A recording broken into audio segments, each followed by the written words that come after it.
This is a test of the emergency broadcast system. This is only a test. What is going on, y'all? What's happening? Welcome to another episode of the Supervillains Podcast. You already know it's the podcast where even if you're a superhero, you're a villain to someone. You already know it's the dynamic duo, Jermaine. Cornelius, man, CK. I'm giving y'all my government, Give me the dog. government, boy. I don't know, we might have to edit that one out. Yeah, I might have to bleep that. Yeah, I think we episode 40, 44 officially. Want to go ahead and give an apology to the followers over on YouTube because we did not get a visual out to you guys. You know what I'm saying? My man CK, he got That's caught on me, up dog. a little bit, you know. But That's all on me, all bro. good. I had I thought, well, I didn't angle. I don't even want to put that. In the You ain't got it. Yeah. Like, I didn't have it. I didn't have it, but I had a little under the weather. Yeah. Need to rest. Man. I finally took a damn day off from I want to say life. Cause literally, I didn't take no phone calls. Mm-hmm. Told my wife, hey, you know, as a married couple, you got kids, you got like about Yeah, 2 days, yeah, 2 yeah, days a yeah, year yeah, where you yeah, can call man. in, where you be like, hey, look, Yeah. you got to do it by yourself. Sometimes baby. you just got to do it. You got to do it by yourself. For sure. So she gave me one of those free days, and I didn't do shit for a couple of days. And but now I'm back. I'm feeling a little better. You know, I got my little Gatorade. You know, we back better than ever, and you already know how we do when we have some kind of mishap. No matter what it is, we step it up for y'all. So y'all already know the next 10 episodes finna be just straight banger. You know, straight fire, straight flame for y'all. You know, that's how we do it, man. Dog, and you know, I got inspired dog today. What? Bro, I listened to I forgot his name, but the dude who started Barstool. Okay, gotcha. How he got that 100 mil. But what inspired me is how he told me how you probably don't know of the podcast, but I'm pretty sure you heard of the Call Me Daddy podcast. Yeah, I never seen it, but I'm well aware of like. So basically, he was on another podcast and he was speaking about it, and basically talking about how it started as nothing, like nothing. He literally just pulled the girl, and there was another girl. He said, "Hey, let's put y'all together and let's do this thing." Right. And overnight, it blew up. Yeah.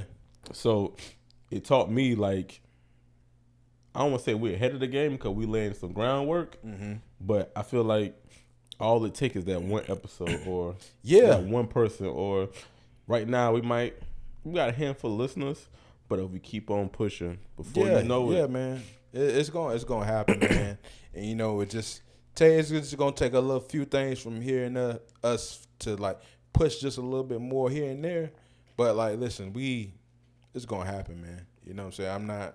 I'm not even worried about it. Like I say, I look at this as you know, it's beneficial because, like I said, we always allude to in other episodes. This is therapy in a way. Yeah. But it's fun too. I enjoy doing it. I look forward to doing it every week, and you know that's so we have a passion for it anyway, just outside of the growth and hopefully yeah. You know, of course we want to get to that point, but hey man, we 44 episodes in, so we obviously in it for the long run and to do it because we love doing it and we enjoy doing it, and everything else will fall in line when you do what you love doing. That's how it works, you know.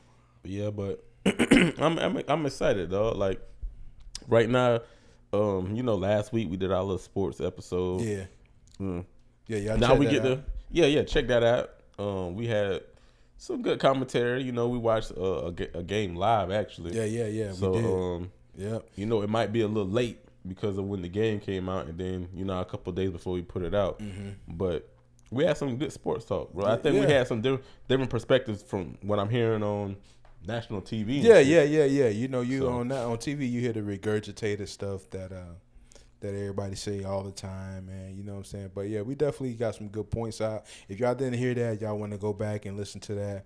It's called The Playoffs, but you have to listen to it on all the DSPs that's out there because we didn't get the video out as we told you a little earlier.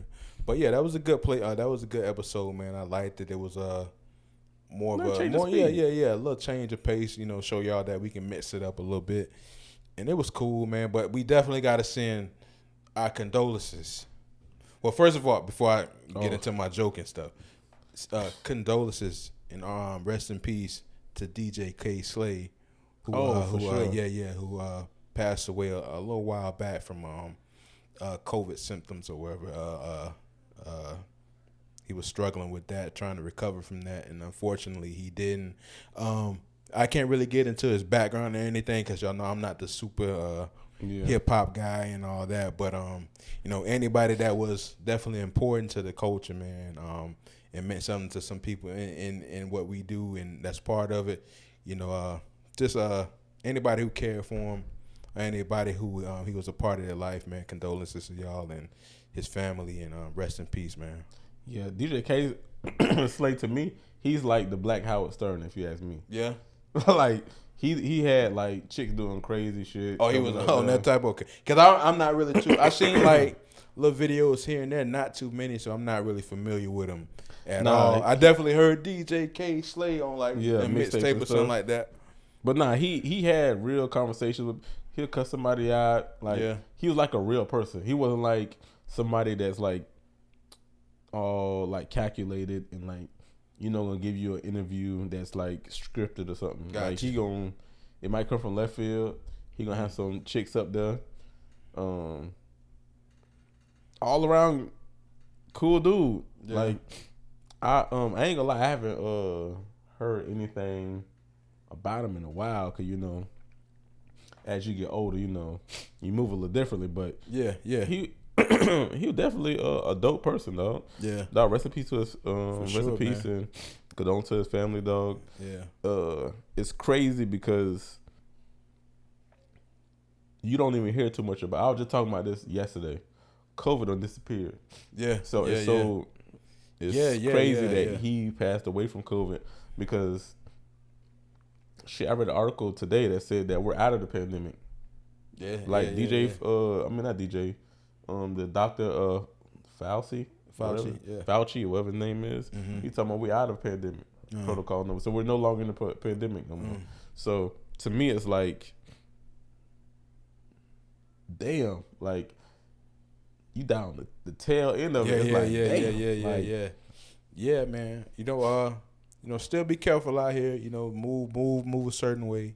We out of it and we able to move around a little bit more. But it's like one of those things now. I guess we got to look at it like because people, even from the flu, people was dying from that. Even when we, so it's just one of those things that'll always be there that we got to deal with, and we still will suffer some casualties from it.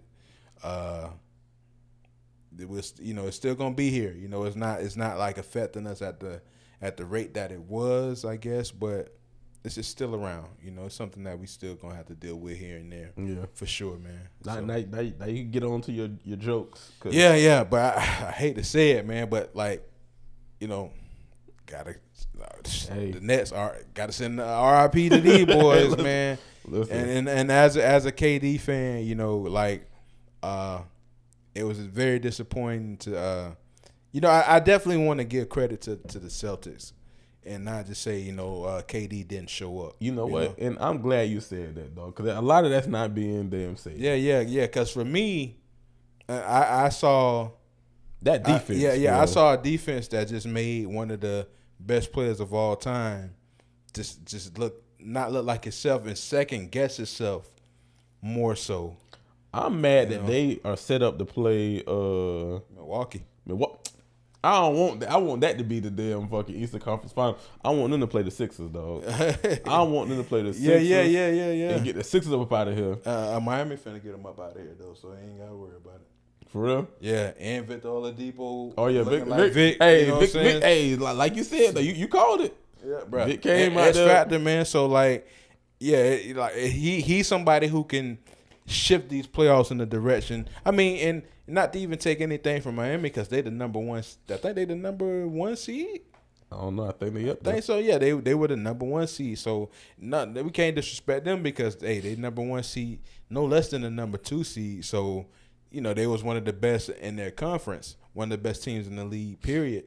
And then now you add a guy who was, I think before he got hurt, like a 2-time All-Star. Yeah. So you add him Jimmy back. Didn't even play last night. Yeah. So you add him back in the fray. Now, You know what I'm saying? Similar to Bucks, you got a 3-headed monster as far as defense, or almost a 4-headed monster with them, because you got Bam down there, man in the paint, who can switch and do everything.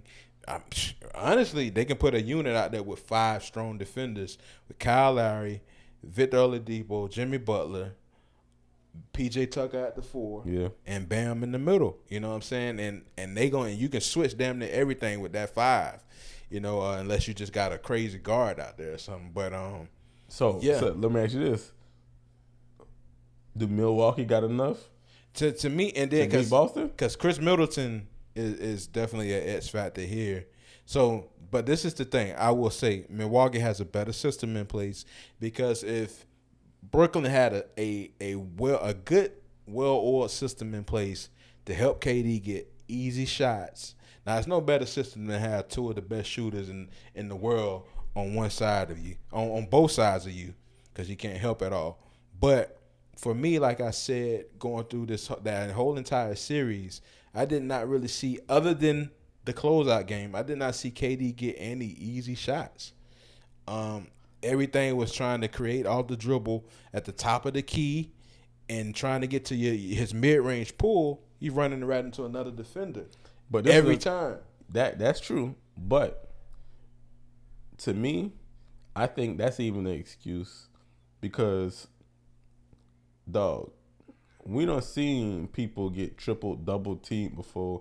Shit, damn fucking Vooch. And I ain't gonna lie, Vooch ain't even near as talented. They ain't even on this. They shouldn't be spoken in the same damn sentence. But that's what they did when everybody played Orlando, because they know, hey, you only got Vooch. Yeah. You got Kyrie. Yeah. I mean, so like, it's not an excuse. It's more so. It's like, I don't understand why you keep trying to dribble into your sweet spot, and they mean you right at your sweet spot every time. So yeah, it wasn't no excuse. It's like you're really not playing smart basketball. And why ain't picking Pop? He's 7 foot. Who jumping with him? Right. Who could block him off a screen? Exactly. You know what I'm saying? So like I say, it's more so. If they did have a system in place to get easier shots, that would be better. But it was just a lot of not smart basketball being played from their side. You think mentally he? Let me ask you this: Who's the best basketball player right now? The best basketball player right now? Yeah. Before the series, who did you say it was? Before the series? You know, KD, my guy, so I probably was saying KD. Okay, after the series, who you say? After the series, it's probably Giannis. Okay, I was saying Giannis. Yeah. I was saying Giannis. But look, this is the thing, and this is why this is just interesting to me, looking at this next series, because I know KD played bad outside of his last game, and even then he wasn't super efficient. I just want to see Giannis against this defense. But listen, but this is the thing. Even if Giannis doesn't perform well, or say they stop him, right, and say his numbers are down, to me he's still the best. And the reason why is because I'm not saying it's gonna change like who better. Yeah, no. But it's gonna be like, to me, it just will cement the defense. It will cement the defense to me. Well, I think the defense. No, look. Yeah, this is definitely they legit. Yeah, but I want to see it's like, oh, y'all just stopping everybody. You know what I'm saying? I want to see if it's like that. I think they're gonna stop everybody until they get to Golden State. It's gonna be tough. It's gonna, but if they now you're meeting the perfect blend of talent, individual talent, and system. You know, with one of the greatest systems that's built around the best shooter in the world. Now that's a blend where, okay, you can probably, if somebody's just trying to ISO you and beat you, you can take that away easily, you know, with having length yourself and having a good defensive system installed. Now you got the perfect blend of everything with Golden State. You think they could beat Golden State? I think they can beat anybody. The only thing is for me, because everybody trying to say, oh, Jason. I've been hearing niggas saying that Jason Tatum done passed for 5 years, passed KD after this series. Niggas is saying this, bro. This nigga you know what I'm saying? But like, and not to take anything away from Jason Tatum because he played his ass off, but like my thing has always been with Jason Tatum, he puts up great numbers, but like it's a lot of inconsistencies here and there. Yeah, but at the same time, he's still a young ass player. He probably only like 23, 24. Nah, he only 23. He definitely he ain't that young now. He was like 19 when he came in the league, right? Yeah, he been in the league like for over 5 years. It ain't been 5 years, right? Has it? Maybe. Dog, I don't know. I'm telling you, dog. It's been go to fact. He probably check, 24. Dog. You know us, dog. You know we that be shouting. Yeah. I'm not sure. It's probably been that long. But yeah, still a young guy. So he's still coming into who he is, and he's coming into somebody that's already a hell of a player, and he gonna get those flaws out of his game eventually, I'm sure. Yeah, he's 24. 24, yeah. Yeah, so we were right on. Yeah. So he came out in 2017. Okay. Yeah, 5th year. Yeah. So and then it's just I think with that defense, and you got, like I said, you got two killers out there, and him and Jaylen Brown. Jaylen Brown, I'm probably more so of a fan of his game. I just like the way he play. Both of them great. Both of them elite on both ends of the floor. Marcus Smart is doing his thing. Congratulations to him, Defensive Player of the Year. Man in that defense. They just got Robert Williams back, who is their starting center actually. But I got to give it up to Al Horford too, man. Because motherfuckers niggas was acting like Al Horford was just chop liver out there, bro. And he was holding it down, switching, hitting timely shots from three. He was clutch for them. Yeah. And Daniel Theis. I mean, like that whole team, they played very good, man. One of the biggest differences into the next series is that Milwaukee, as far as size, is right there with them as far as size. One thing that really I really didn't understand is not playing bigger from the Brooklyn side of the things, because like you had times where you had Seth Curry down there trying to get a rebound over Al Horford and Daniel Theis, and it's like, these dudes 6'10", 6'11". You got a 6'3" guard who's not athletic at all. Yeah. Like y'all gonna get killed on the board. So it was so many times. I mean, the first game easily, if you play Blake Griffin in the first game, he get you maybe 3 of those rebounds that one of those guards was down there to get. Yeah. I mean, you see how he played in the 2 games that he played. He was big in moments, but that's why I don't get that. That's why I say, like, you could blame coaching, but to me, I blame just the NBA as a whole. Like, to just me, the way they moving away. It's just how they move in a way of how they play. Like, for instance, me and you were saying there was one series we were like, bro, why hasn't the White played? Like, he healthy. And he stupid, bro. He be having DNPs. Yeah. It's not even like they ain't playing because he hurt. It's having no DNPs. It's crazy. And they'll have a fucking they'll play what's your boy name? Stanley Johnson or somebody? Yeah, I don't see them play a small lineup with Stanley Johnson and what's name as a center. In THT. I'm like, what the fuck? Yeah, bro. It's like, and this is the thing. I mean, to a certain degree, I get Blake Griffin in a way. I don't even understand that. But just to give Dwight Howard his prop, he's still an elite athlete. You know what I'm saying? He might not be the dominant player that he was because, they don't play that way too much anymore. But this dude is still an elite athlete. If he getting 30 minutes, he going to get you 10 rebounds.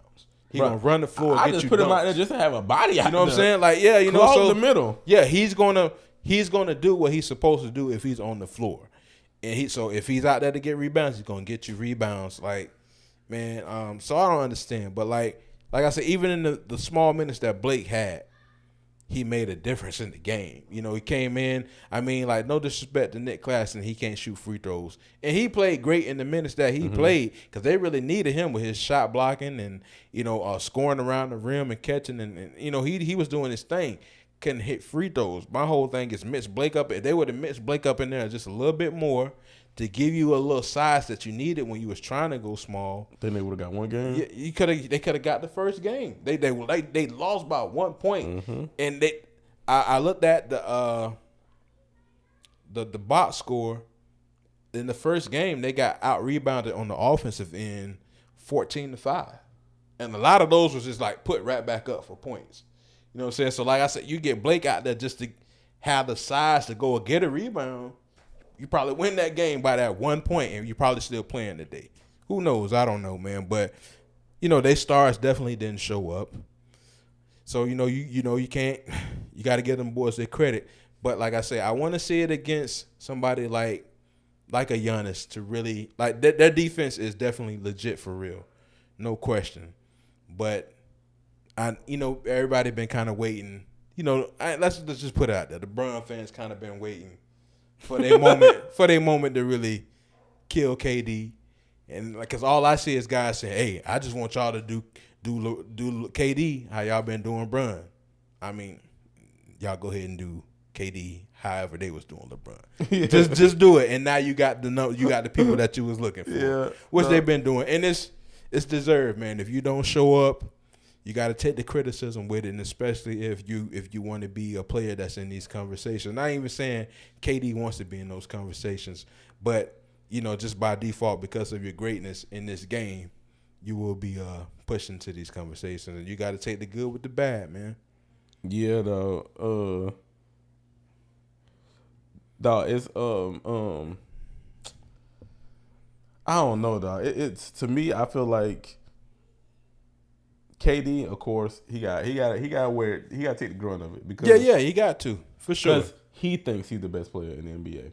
So if you think that, that's what you gotta wear that. Honestly, I ain't heard KD say that though. Nah, but dog, you know how he moves, dog. He thinks he's the best. Hey, listen, I ain't heard KD ever say he was the best though. Come on now, dog. You know what I'm saying? I heard Bron say that. I heard Bron say I'm the GOAT. Bron said he was the greatest. I'm the greatest of all time. Bron said that like 3 times his whole life. He done said he the best, and you're taking and run with it, dog. You can kind of see, cause I ain't gonna lie. Before he said that, did you need Bron to say that he was the best to see his arrogance? Yeah. No, you're right. Dog, but it's just crazy for a nigga to be like, yeah, once I did that, I was the greatest of all time. He ain't even say I'm the greatest in the game. Well, he said after he did it, he was like, I was feeling like, yeah, I got to be the GOAT. Yeah, I'm him, right? Yeah, so he said he was feeling it. Not like he. Yeah. But and like I said, I'm not even. Hey, you got to. Hey, when you in that echelon, you got to feel that way. You know exactly. So I'm not mad at it. And then next, he got a big L, right? The medium L got to go to Kyrie. What? The medium L. Okay. The big L. It's levels. Yeah, I feel you. The medium for L. For sure. And it's a slightly smaller Kyrie got to take it. And a slightly, because Kyrie, bro, number one, your L might be the same size as KD's because you don't want to talk about we don't need no damn coach. So you look even dumber. I mean, listen. You look dumb. Yeah, bro. It goes back a lot, man. And then like I say this because a lot of people is killing Steve Nash. And I've been in conversations that I've been having with people. I've been saying, I don't know if Steve Nash can coach or not. I can't say that he's a bad coach because what I feel is that in certain situations, depending on who you are as a coach, you're not able to really implement who you are and what you want to do with a team. Steve Nash is somebody who I'm pretty sure he played at least one season when Kyrie was in the league.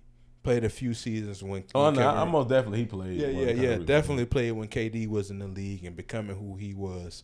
So not necessarily a peer, but it's like they know Steve. You know what I'm saying? Played against him, and they respect him, but more so probably as a player and not somebody that's like, "Oh, we gonna take the lesson from you." I mean, Steve Nash was like a consultant for the Golden State Warriors when KD was over there. Yeah. So KD is definitely familiar with him. But I think a lot of times, depending on who you are as a coach, it's kind of hard to come in and implement a system that you want to when you have certain type of players. It's like certain players might be like, we gonna do what we want to do out here. I don't know, dog. Especially, what you mean? Why you don't feel that way? I feel like to me, how they speak about him, it's like they feel him like he a legend. Yeah, because to me, that's why I say as a player. But still, though, I think put like this, and I'm not even, this is our guy, but I'm not suggesting that he go coach. If T-Mac was out there, I think they'll look at T-Mac a little differently. But this is the thing. T-Mac ain't just finna let you do what you want to do. I feel like T-Mac gonna be like, hey, listen, y'all niggas gonna have to, you know what I'm saying? And so it's a certain way. Steve Nash. So you saying, so then maybe you should say his personality. Maybe I don't think it's how they perceive him. I think if anything, it's how he is as a person. Yeah. But like, okay, you can go with that, right? But even with that, I'll put it like this. Because of that, I would want to see Steve Nash with a young team. Like, give Steve Nash OKC. They might still lose, but I feel like maybe they might look different as a team because he's like, oh, he getting them in line.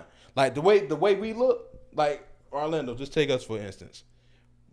We kind of took on kind of probably like the personality of our coach because we were like a young team. Now we were sorry, yeah, but I like the way we played. I wouldn't say we were sorry. We were sorry, bro. No, I wouldn't say. No, the only reason I wouldn't say sorry is you remember when I hate to bring this up though, but remember when we had Darko Milicic? Mm-hmm. And they used to be like, it's garbage. I'm sorry, but Darko like he used to do dumb shit, and you'd be like, bro, what the fuck? Yeah, I mean, but it's level. But like I say, but it's to me to be garbage. Listen, you got garbage and you got trash. Now it sounds like the same thing. Nah, but it's different, bro. See, me, I feel like though, like for instance, I feel like even Detroit and Orlando, I wouldn't put them on the garbage. I would put them under inexperienced. Like they're a young team. Like, bro, we had the second youngest team in the NBA. Like, I ain't gonna lie, we was trash, bro. I was garbage. The reason why I say that, I just seen too many niggas missing like open shots and shit like that. Dog, you can't count the niggas that was on that team because of injuries. Those niggas were nobody. No. I seen niggas that supposed to be our guys. Who? I don't even want to say it, but you already know where I'm going. Hey, go throw him out there. You know your boy, Cole Anthony. You know what I'm saying? Hey, like, listen, Cole Anthony is what, a second-year player?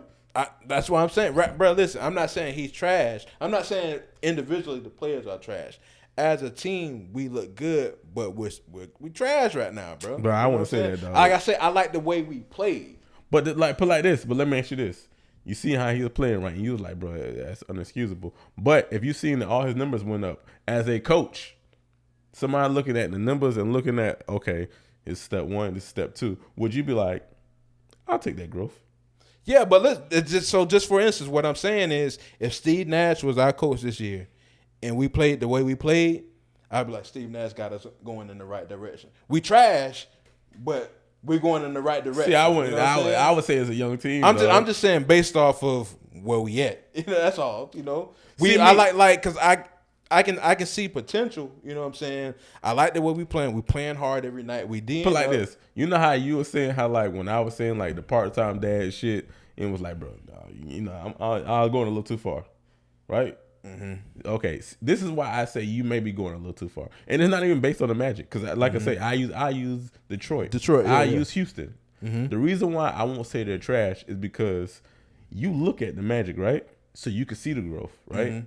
Shaq and Kenny and all them, when they see the Magic, what they say? I don't even know. They be like, they trash. They suck. Okay. They should be like on one segment, dog. They didn't even mention Orlando, right. And Shaq said Orlando too. Now, mind you, dog, they didn't even know who what's his name was, Franz. Right. They didn't, dog. When they brought up his name, they literally said, they was like, bro. And they basically made like a segment of it because he didn't know who Franz was. Like who he and mind you, shit? Franz was damn near leading the rookie then what's his name half the season. Right. And they didn't even know who he was. Mm-hmm. And they was like, he looked at it, he was like, Franz Wagner. Yeah. He was like, I apologize. He was like, because basically it was the All-Star game and he played in the he was one of the starting what's his name. So they're like, bro, who the that tells you that they're saying they're trash because they can't see no improvement. Right. They don't even know where they started. Right. So for me, I feel like by saying they trash, that's looking at it from like an analyst who don't even see. Like for me, I get what you're saying, but listen, even trash, bro. Cause you seen trash. You seen trash. To me, trash is a damn.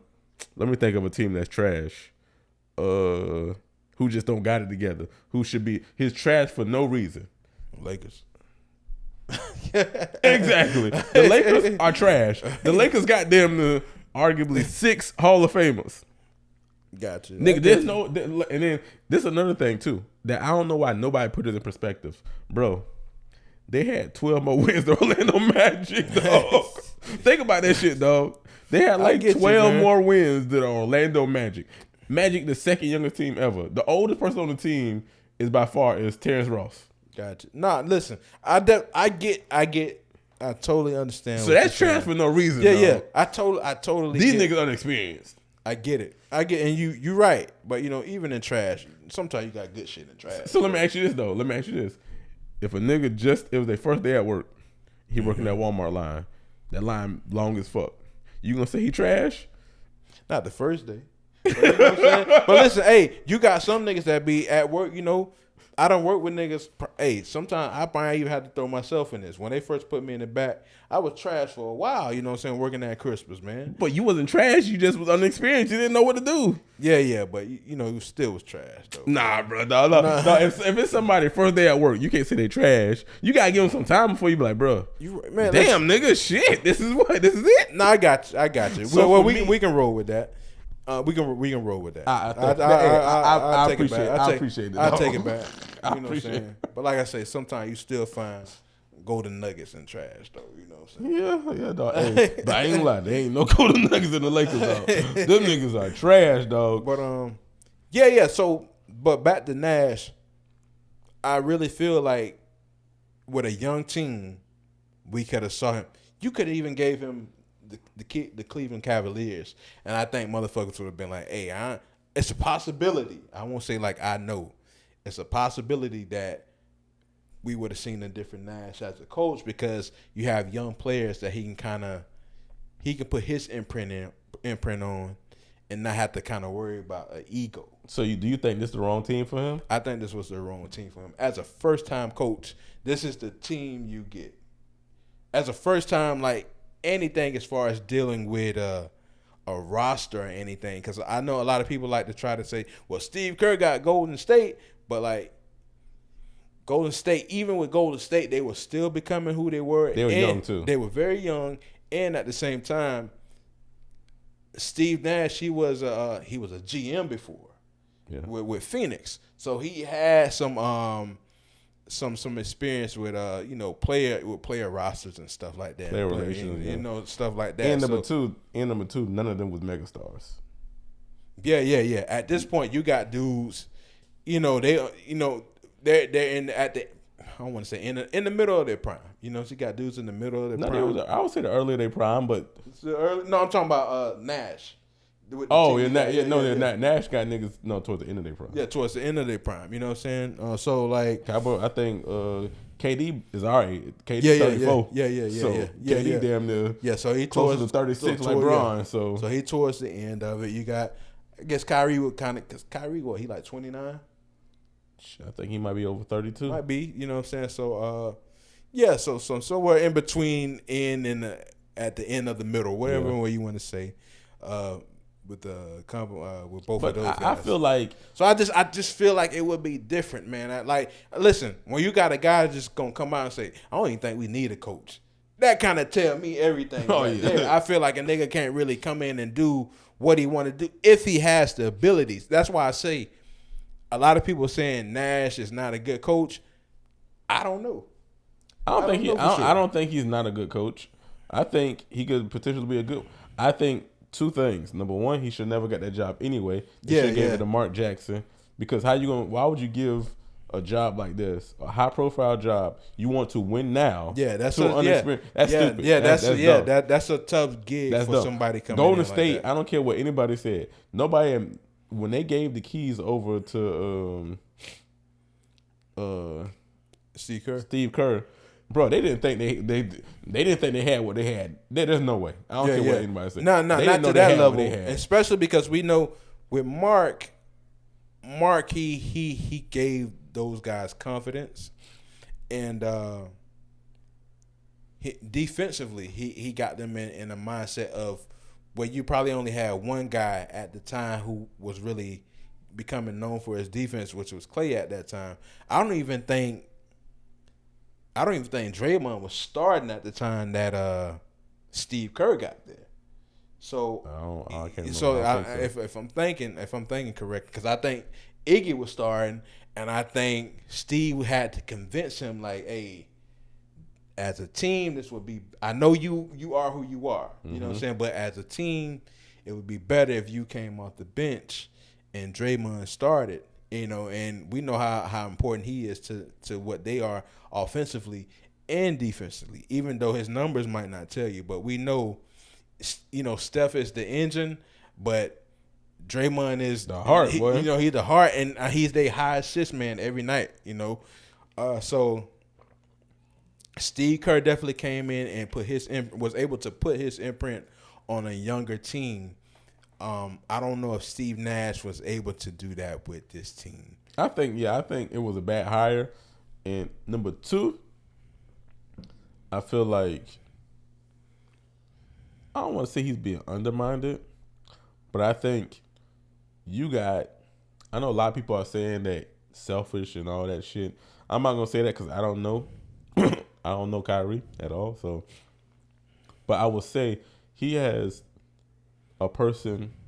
two people that have two of the biggest personalities in the NBA. One is he takes everything personal. Dog, they don't fucking say anything. You say literally the only thing he don't take personal is his hair. That's the only thing. He won't brush his tail to save his life. But beyond that, dog, no lie. Everything is personal. And then we got another person who's passive aggressive. To me, from what I see, I don't know how it is in real life, but Kyrie comes off as smug and passive aggressive. He comes off as he's the smartest person in the room. Yeah. He comes off as a little bit of a. It's a lot to deal with for a first time. Yeah, so for somebody dealing with all those personalities, to me, I think I would never took the job. And this goes back to what we were talking about last week about the Laker job being a good job or not. Bro, there's certain jobs that I don't care where it's at. It could be L.A., New York City, Las Vegas, Chicago. Bro, if I'm not feeling it, I ain't doing it. Yeah. And I think that's what some of these coaches got to realize. I don't know. It's so crazy how the NBA is being ran. Like, it doesn't feel like everything almost feels like. I hate to say this because it's not supposed to be like this, but you know how in youth sports, how they say, "Hey, as long as you're having fun." The shit don't seem fun. It seems like stressful and like it don't seem like you're watching a fun game. And I know, like, people be like, nigga, what do you mean fun? Like, nigga, these niggas are winning playing the championship. But, I mean, like, you should love, like, you playing your favorite sport. You should love that you play basketball. Yeah. That's all it should be. It should be nothing else but love. So, to me, if somebody paid me millions of dollars to do this, bro, niggas could say I'm trash. Niggas can say what's name, and I'm human, so you know I might react. But at the end of the day, I get to come back to this and do what I like and make millions. Right. So even with all the outside noise, I know I still got this. Yeah. So while I go deal with the outside, I know this is home. Right. Whereas, bro, these niggas get so mad and so like, it's like they play like Ben Simmons, dog. I think Ben Simmons is really mentally like fucked up. Yeah. Like, bro, I at first, bro, I was like, this nigga full of shit. Now, like, all jokes aside, I truly believe that he's mentally like he's mentally fucked. Yeah. Like he mentally is he psyched himself out that he can't go do with something that was something. Like, for instance, what's that tall basketball player that couldn't dunk? And you be like, bro, you can't dunk, nigga. You like 6'3". How you can't fucking dunk? But there was some basketball player that couldn't dunk. And you be like, bro, how do you not know how to dunk? Right. Bro, you like 6'3". Matter of fact, it's not an NBA player. It was somebody, I think it was somebody in my real life. That nigga was tall as hell and he couldn't dunk. And I'm like, bro, how don't you know how to put the ball in the hoop? Like, nigga, you're jumping damn near over the hoop. Right. And he literally, he just, in his mind is not, could not. Yeah. I knew somebody like that who. And like, he just definitely, and they had hops and everything. Hops. They eventually got it, but like, it was like difficult at first. Bro, it was a mental dog. This mental block, and then he could even grip the ball. I'm like, bro, what is it? Right. And literally, every time he put the ball in the hoop, he pulls it down, and he bounces out. And I'm like, bro, just don't pull it. He just couldn't do it. Right. So I literally think that was happening to Ben Simmons. Ben Simmons, like, in his mind, he's like, bro, I can play basketball. And as soon as that nigga wake up and it's time to play, something in his mind just say, nah, nigga, not today. Your back hurt. He like, oh, shit, dog. I got back pain. I think time would tell. Because, like, if that's the case, that's definitely, like, understandable. That something is, you know, just it's like a mental block or something that he just got to get over. And you got to, that just happened to some people, man, and that's something they got to conquer. To me, I'm still leaning towards, like, Ben Simmons to me just come off like a dude that's like, I got my bread. And I've been feeling, I know a lot of people have been making, you know, the jokes with like, oh, he on the sideline dressed like, you know, he fly and shit. Like, I ain't gonna lie, Stephen A, he said some fun. He's called this nigga Zoolander, bro. Like, yeah, he did. That shit had me dying, bro. Yeah, he did say that. But like, Ben Simmons always came off as the type, to me, it's just like, hey, man, I'm good at this. I'm just getting my bread. I'm trying to do me, get these millions, be kind of straight, do what I ain't trying to go above and beyond. To me, he only looked like that when, I think me and you talked about it too on one of our old pods, when he was at LSU. When he did that, honestly, that's why I kind of never liked the guy. Yeah. Because I know at LSU, he like, bro, I'm just coming here because I got you. Like literally, dog, it's not even like he tried. He literally was like, bro, I'm over here because they said I had to be there. Yeah. I ain't like really trying to like right play. Like, yeah, so nigga, it's why? Like, it's like I'm still on the fence with it, man. Well, only time will tell. And like, listen, I know a lot of people like, hey, they had an opportunity to do something this year, and you don't get too many opportunities. But they will get Ben Simmons back next season. Shit, if it's blocked, if he don't get unblocked, yeah. Hopefully, if he hits self, you'll get him back. That's definitely some defense that they could have used against a Tatum out there or Jaylen Brown. You know what I'm saying? That and some size on the boards. Ben Simmons for his career is a 7 rebound a game guy. That's somebody could have used. This is my thing though, and I'm not even done. I keep on telling people this. I'm not even a huge LeBron fan. Yeah, like I'm a LeBron respecter. Like I respect LeBron. Yeah. Because like people be like, oh, bro, that's garbage points. Like, oh, nigga, it was that easy? I know a lot of people that be signing up to do that shit. Yeah. So the nigga is great. Yeah, let's be real. The nigga's great. Yeah. Dog, you gotta then judge the nigga off of the same resume. Just like that's the whole reason Skip Bayless used to kill LeBron, right? Because he said, hey, we gotta grade him off of this skill. He put himself next to to Mike. You gotta grade him off of that. Same thing with LeBron. He put himself next to LeBron. Bro, we gotta grade him like that. Who we saying KD said that. Oh, okay. KD said he's LeBron. So we gotta grade him like we would grade what's the name? Yeah. We could talk shit about LeBron. LeBron ain't never. LeBron only showed up small like this. What, against Dallas? Yeah. Bro, and then his numbers in Dallas might still be better than his numbers. Like, this nigga wasn't even shooting. Well, his numbers ain't better than KD. What do you mean? And that you saying in that series? Yeah. Well, it doesn't matter. No. I thought that's what you were saying. Oh well, no, Okay, because yeah. it doesn't really matter because KD's not the first time KD showed up small.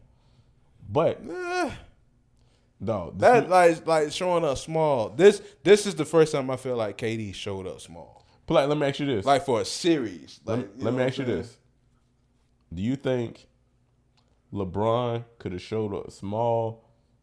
Have LeBron showed up small after he won any ring? Because we have to judge him after he didn't extend it. No, he haven't showed up small. So I wouldn't say that. So, but you would say this is because to me you can't. Even if you say Dallas, LeBron didn't ascend yet. LeBron wasn't a champion. He was still trying to climb that mountaintop, right? No, you can't average 17 though. Bro, the nigga only scored. Hey, look, the only reason KD averaged up over 17 this last game. No. I mean, he was already averaging 22 for the series before last game. He 22? Yeah. I don't know, though. Yeah, he was. You gotta check the numbers, though. Let's check it. Because I'm about to say the first game, though. Yeah. The niggas scored like what? Game 1. What was it? Because we gotta look at this, dog.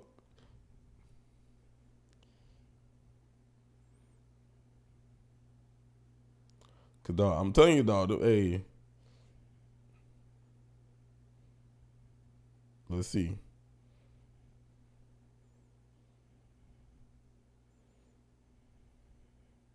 Cause boy, boy. Yeah, look at. It was bad. Now listen. Oh no, it was definitely bad. Yeah, it was bad. Now. With the playoffs, I got seasons. No, I got you, bro. Oh, there we go. He averaged 20.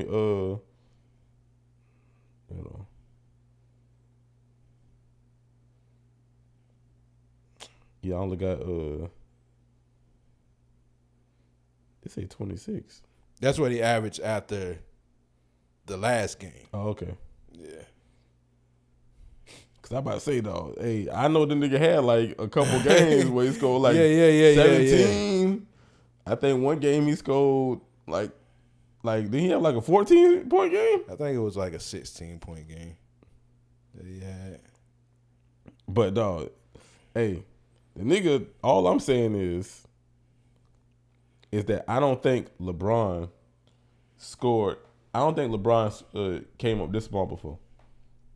Since Dallas. So before the last game, he was averaging 22.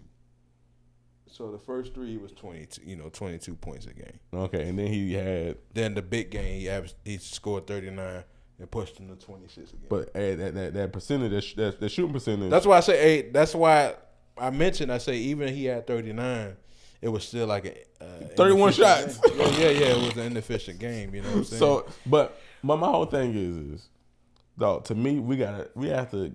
But what I'm saying is, the only thing I'm saying is he's never come up this small before. No. But that's what you said. No. But this is what I'm saying. I'm saying that. Okay, I thought he came up small when he playing in OKC. He never came up small in OKC. Nah, I won't say that. You sure? No. He had a game, like an important game where he didn't show up. You know what I'm saying? That was like a turning point. And then they end up losing the series, like the Golden State series where they. I'm not even talking about that series, because that series he played great.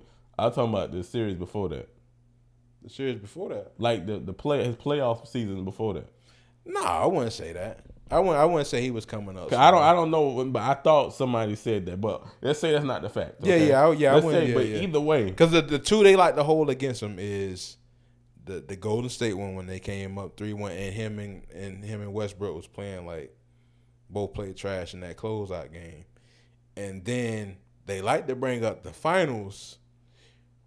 But I'm like. Now, that was a young team. I give Yeah. But even if you want to like hold but the something finals would them, be the same thing. That's the same thing as LeBron in the finals. Mm-hmm. I mean, and even then, like I say, I won't. So I can't hold that finals against LeBron his first time. Okay, so because like that nigga was truly by himself against the Spurs. You know what I'm saying? And I'm pretty sure that nigga averaged like 28. Nah, that nigga still was hooping, yeah. So let's just say, let's take away, LeBron versus Dallas and KD versus, who they played in the NBA Finals? Miami. Oh, yeah, Miami. Yeah. Oh, yeah. So let's cancel those two out, okay? Okay. LeBron, that was the only blemish. Hold on, so which one we canceling out for LeBron? Only the Dallas one. And which one we canceling out for KD? His when he went to the finals. But I can't cancel that out for him because he averaged 30 a game. Oh, so he averaged 30 a game? He averaged 30, and they still try to be like, ugh. Okay, see, I don't know. That's why I'm asking. Yeah. I don't know how. Yeah, he averaged 30. Okay, so all my point is, this is the only point I'm trying to make, is that once these niggas ascended and they're in their peak, in their prime, LeBron ain't never. Dog, if LeBron would have had a series like this, dog, dog. Oh, they would have came at his head. You know they was. They would have came at his head. Hey, all I'm saying though, on the real though, he lucky he ain't have to see this team though. That's all I'm gonna say. He lucky he ain't have to see the Celtics team. Who?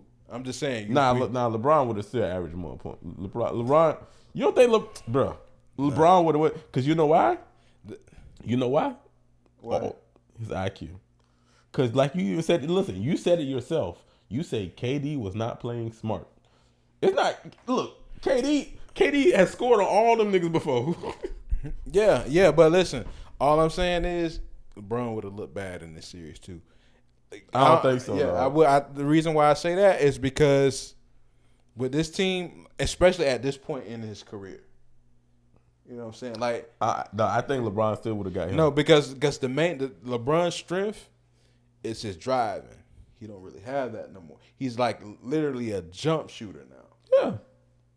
So if you telling me he gonna be a better jump shooter than KD, nigga, KD was I've never seen so many blocks in my life. KD wasn't even able to shoot him. No, for me, yeah, KD wasn't even getting shots off to me. Put like this, hey, look how many turnovers KD was averaging. Oh, the turnovers was there. LeBron would have been turning over too. He would have turned over too, but I don't think he would turn as much as KD because he's a natural passer. KD was passing the ball like me. He would pass to a person right next to you. He'd go like this. But listen, to me, that wasn't even like the problem with KD turnovers. To me, the problem with KD turnovers, these niggas was simply just poking that shit away from him. You know what I'm saying? That nigga had a whole bunch of unforced. He had unforced. But what I'm saying, a lot of his turnovers really came from them niggas picking his pocket, bro. Like give me that. What? Yeah, okay. We'll say five of them, and then the other 3 was him just throwing it away. So you trying to say he averaged 8 turnovers?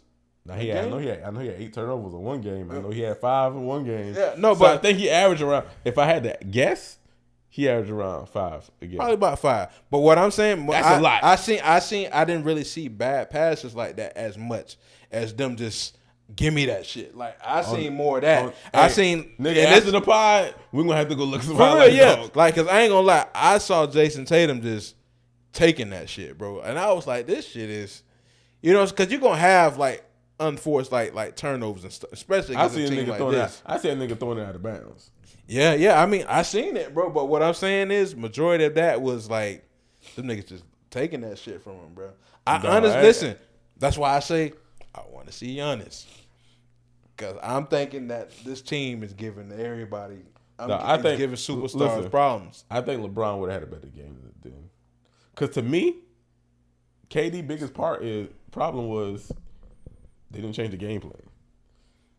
LeBron would at least change their game plan. LeBron would say, "Hey, coach, I got this. You step over." But this is my thing. If you put this team in there with LeBron, right, same team, so now LeBron operates with shooters to get the best out of him.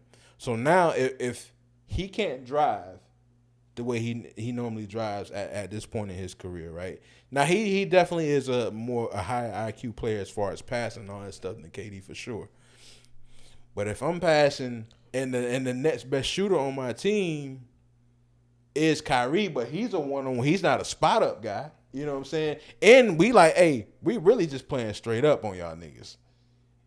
To me, honestly, I see a lot of turnovers in this one for LeBron because he's a great passer. Nah, and it's dog. like, oh, that nigga open. Oh no, he ain't. You know what I'm Nah, saying? dog, I'm telling you, but bro. listen, dog. If he had some shooters, yeah. But this team ain't got no shooters like that, bro. No, but that's my whole thing. point. That's why I think he still would have found a way, dog. Dog, KD. But what are he gonna do though, without his driving ability? The same thing he been doing the whole rest of the year. Not against this defense, bro. That's what I'm saying. I think he still would have did it, wasn't it? Because I think, listen. And the reason why I say this, because KD is literally, I'm going to get to my spot and pull up. That's not really like LeBron's So let me ask you this. How did Kyrie get all his points? Kyrie was trash this series, bro. In the first game. The first game, he was attacking. It wasn't. He was attacking, right? Is LeBron going to attack? Shit, he can't pass to nobody. That's what I'm saying. LeBron's not going to. LeBron is shooting 8 threes a game this season, bro. No, because he can't attack like that on the regular no more. Who's getting in front of him and stopping him? Tatum would have been all right. Bro, listen. Like what I'm saying is, bro, if he's not dry, listen. All season long, this man hasn't been going to the hole. He's shooting 8 threes a game. He's shooting more threes than KD. Yeah. Because he don't want to drive no more. He can't really do that no more. On the regular. So wait. So you think you said it yourself. Mm-hmm. The reason KD struggled is he was playing dumb. He was taking dumb shots, and they didn't switch their game plan. Right. What I'm saying is, what I saw more than anything in the first 3 games, KD wasn't being aggressive. He like the first game, it was like, damn, these niggas taking everything away from me. Second game, it was more like, okay, I ain't really sure what to do. I can't really pull up here, damn, so I ain't taking this shot. More so in the third game. In the fourth game, it was like, fuck it, I'm just doing whatever. I'm pulling up. Oh, yeah. You know what I'm saying? Like, I'm just everywhere. I'm taking more threes, all that kind of shit, right? With this, I'm not even saying like LeBron gonna make as many mistakes. It's more so like, because LeBron can't get that shot off like KD. I'm sorry. I'm saying LeBron probably not taking as many shots, bro.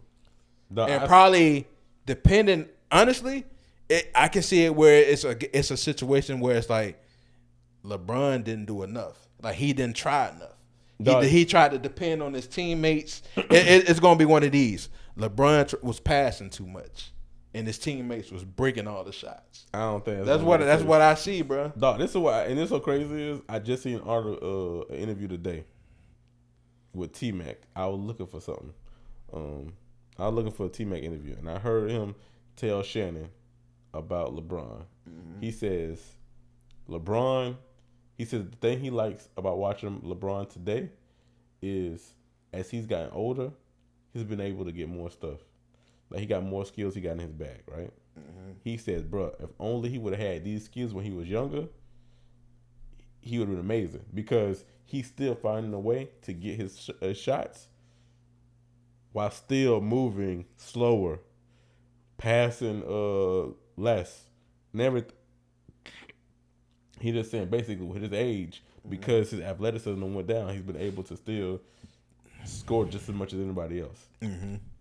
I think that LeBron would have found a way with his IQ, because he would have been the smartest person on the basketball court. Could we agree on that? IQ wise? I think Rondo was pretty smart, bro. Rondo ain't playing. Rondo went to I'm just saying, like, I mean, well, I'm just saying on the ball, Denver versus Boston. Denver versus Boston. Yeah. Oh, yeah. He would have been the smartest player. Yeah, he was the smartest player out there, right? Yeah.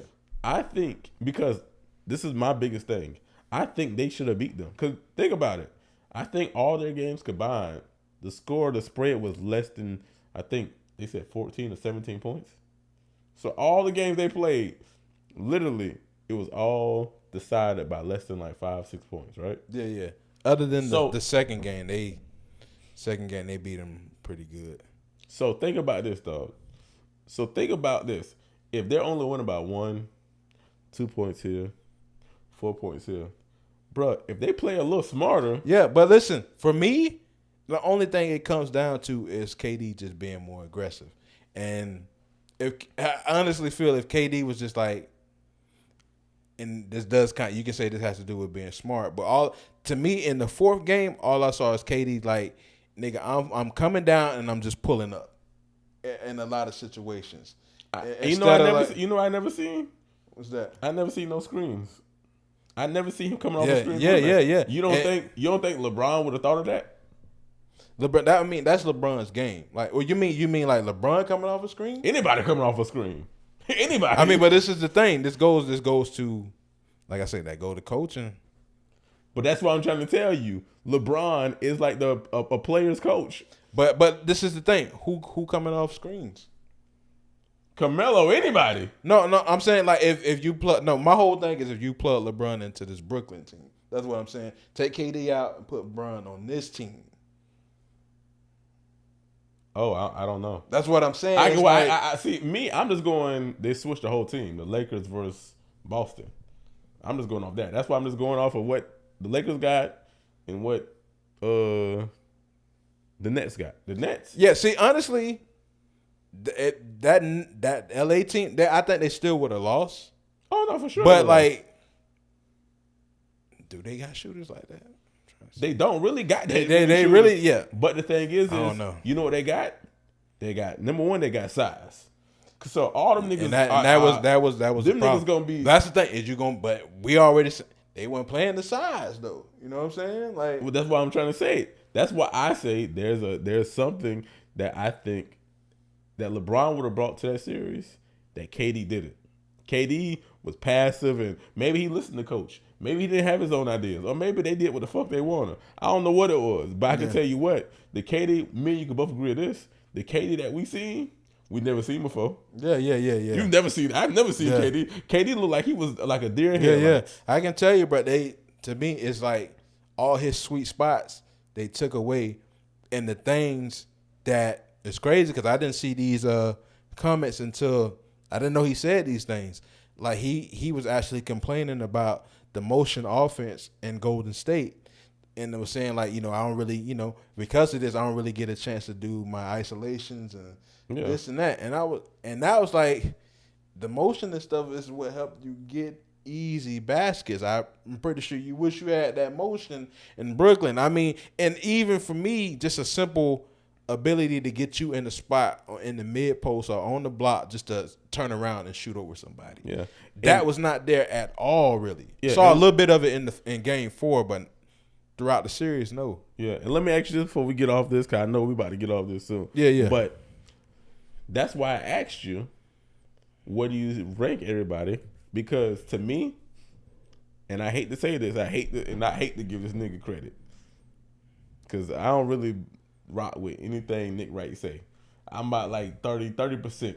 I fuck with what he say. The other 70, I'm like, nigga full of shit. Yeah. But he said that he feels bad for KD because he feels like KD like waited in line to be next up, and now he's being passed by Giannis. And I think, honestly, I hate to say this, but I think his window's kind of closed. The reason why I say that is because he's only getting older. Yeah. And dog, Jason Tatum, just like think about this, dog. We just said this. Jason Tatum's been in the league 5 years. Mm-hmm. He's 24. Yeah.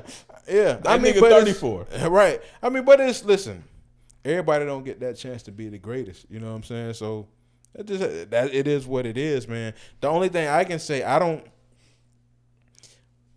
In my mind, I don't know how important that is to KD. I've heard KD say, listen, I heard him say, don't put me in that conversation.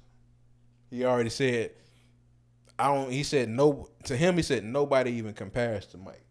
You know what I'm saying? Like it's Mike and everybody else. So like, now do he want to say, I'm the best in the league?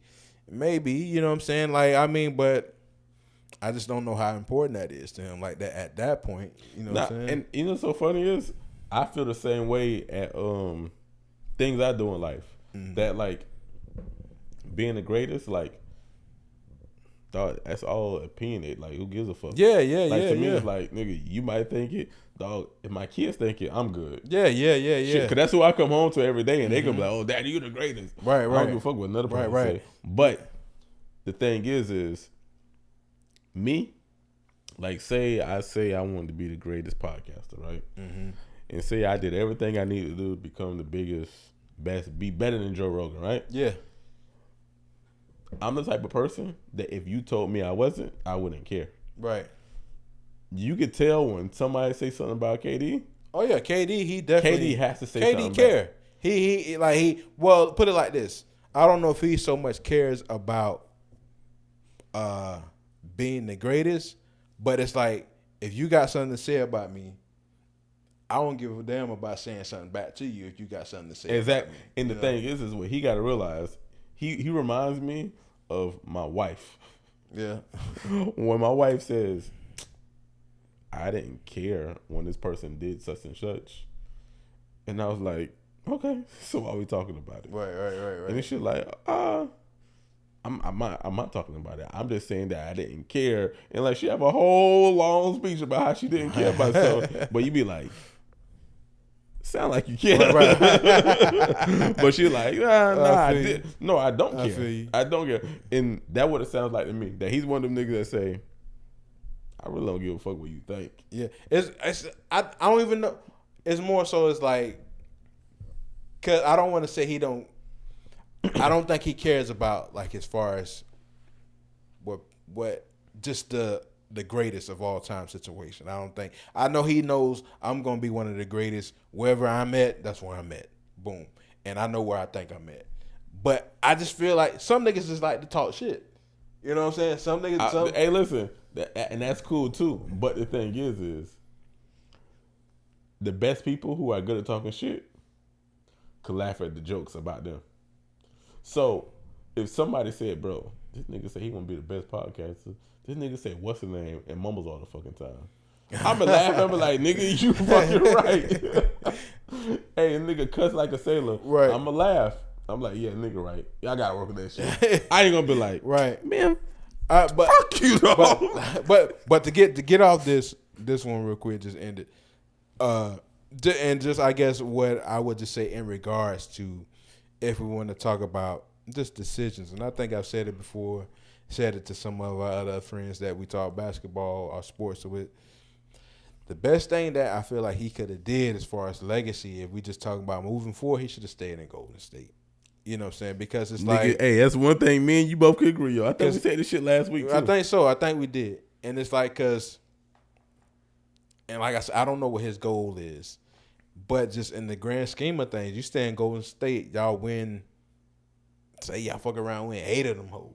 Hey, they got to put you in the conversation. Oh yeah, you know what I'm saying? Because you're gonna average at least 25 the rest of the way. Cause you know what's so fucked up, and this is the fucked up part. They already say Steph is, if he not one, he two, in the greatest point guards. Yeah. They always say him and Magic. I don't know. I don't think I've seen Steph at 2. I've seen Steph at 2. Shit, I heard Stephen A. say that he'll take Steph over Magic. Over Magic? Damn. I don't know. I can't remember.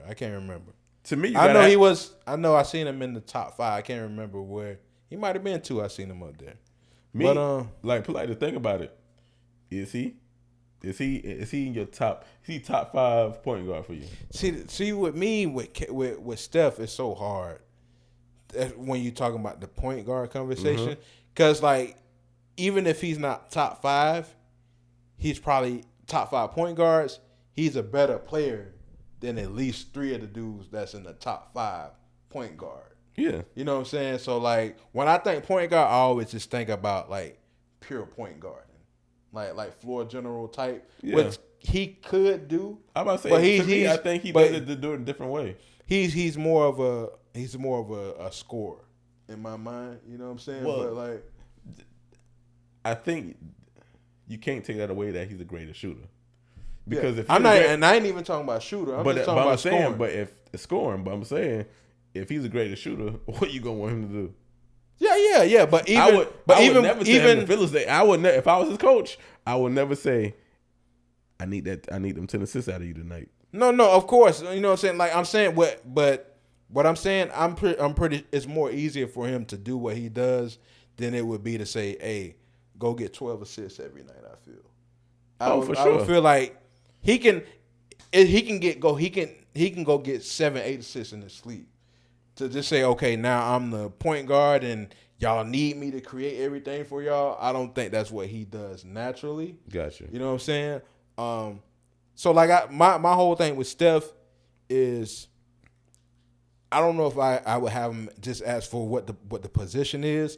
I don't know if he's like he might be top 5, but like I say, if he's top 5 and if he's number 5, he's a better player than probably everybody in that category. You know what I'm saying? Yeah, cause I was about to say the only person I would put above him outside of is Magic, right? Magic. You know what I'm saying? So he's probably a better player than everybody in the top 5. Yeah. You know what I'm saying? So that's kind of how I look at Steph. Like even if he don't crack your top 5 point guards, he's probably a better player than everybody outside of Magic. If you want to argue that. Yeah, cause I ain't gonna lie, I got him in my top 10.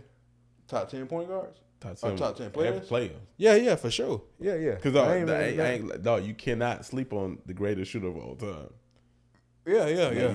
You got it like nigga. We playing a sport where the object of the game is to hit the ball in the hoop. Yeah. Nigga, No, Steph is that guy, and he's still going, man. So if he ain't in your top 10, he gonna crack it probably eventually. Yeah, you know hopefully. what I'm saying? But just some other quick hits. The Memphis Grizzlies and Minnesota. I told you that series was gonna be. Told you it was gonna be lit, and I still got Minnesota, bro. I still got Minnesota, even though I don't like Karl Anthony Towns, bro. And you talking about like fake tough guy. Well, we talked about. You talked about that? Okay. We talked about this before in a pod before. Nigga, we already know he's one of those people too that. I don't know if he forgets that niggas see him, that he be with these these YouTube niggas. Like, bro, we know you're like kind of like a geek.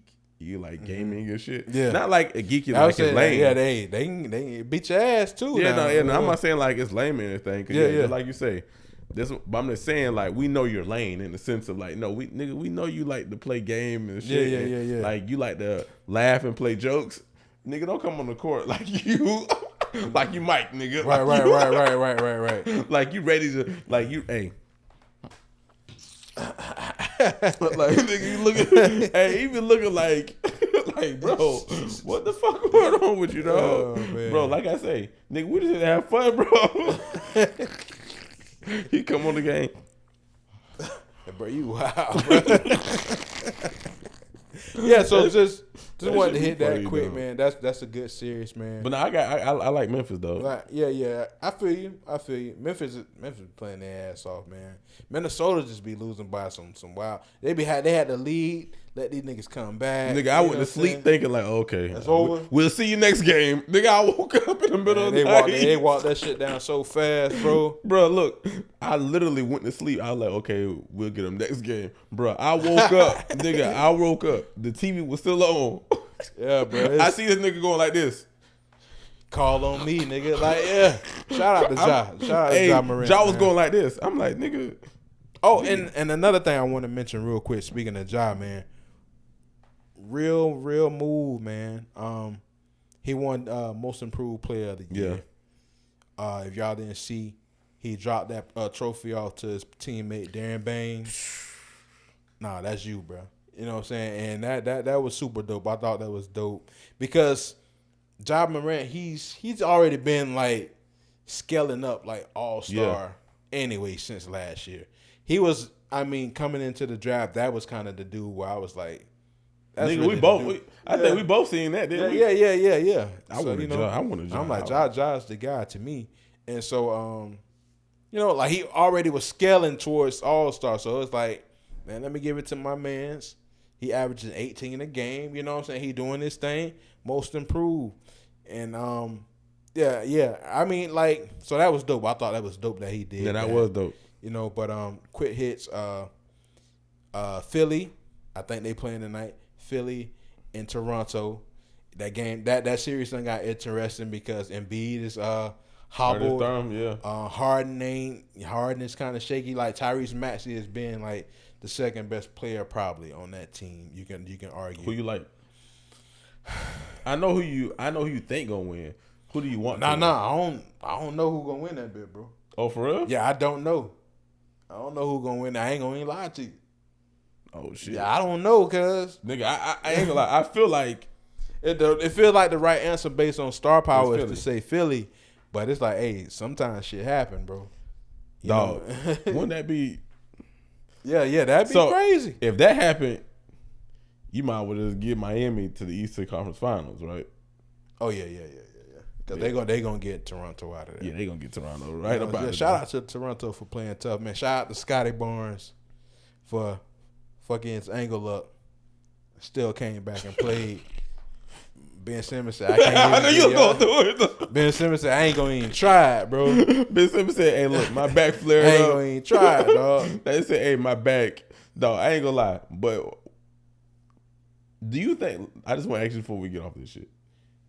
Do you think it was his idea to come back, or do you think they're trying to say, hey, bro, we need you? Because, dog, did you see the little highlight where he dunked and he said, hey, I want y'all to get this? No, I ain't see that. I ain't see that, They bro. was in practice. He told the camera, he said, look at this, and he dunked. Well, what is with that being said, it might have been a situation where it's like everybody thinking, ain't no way these niggas gonna lose 3 in a row.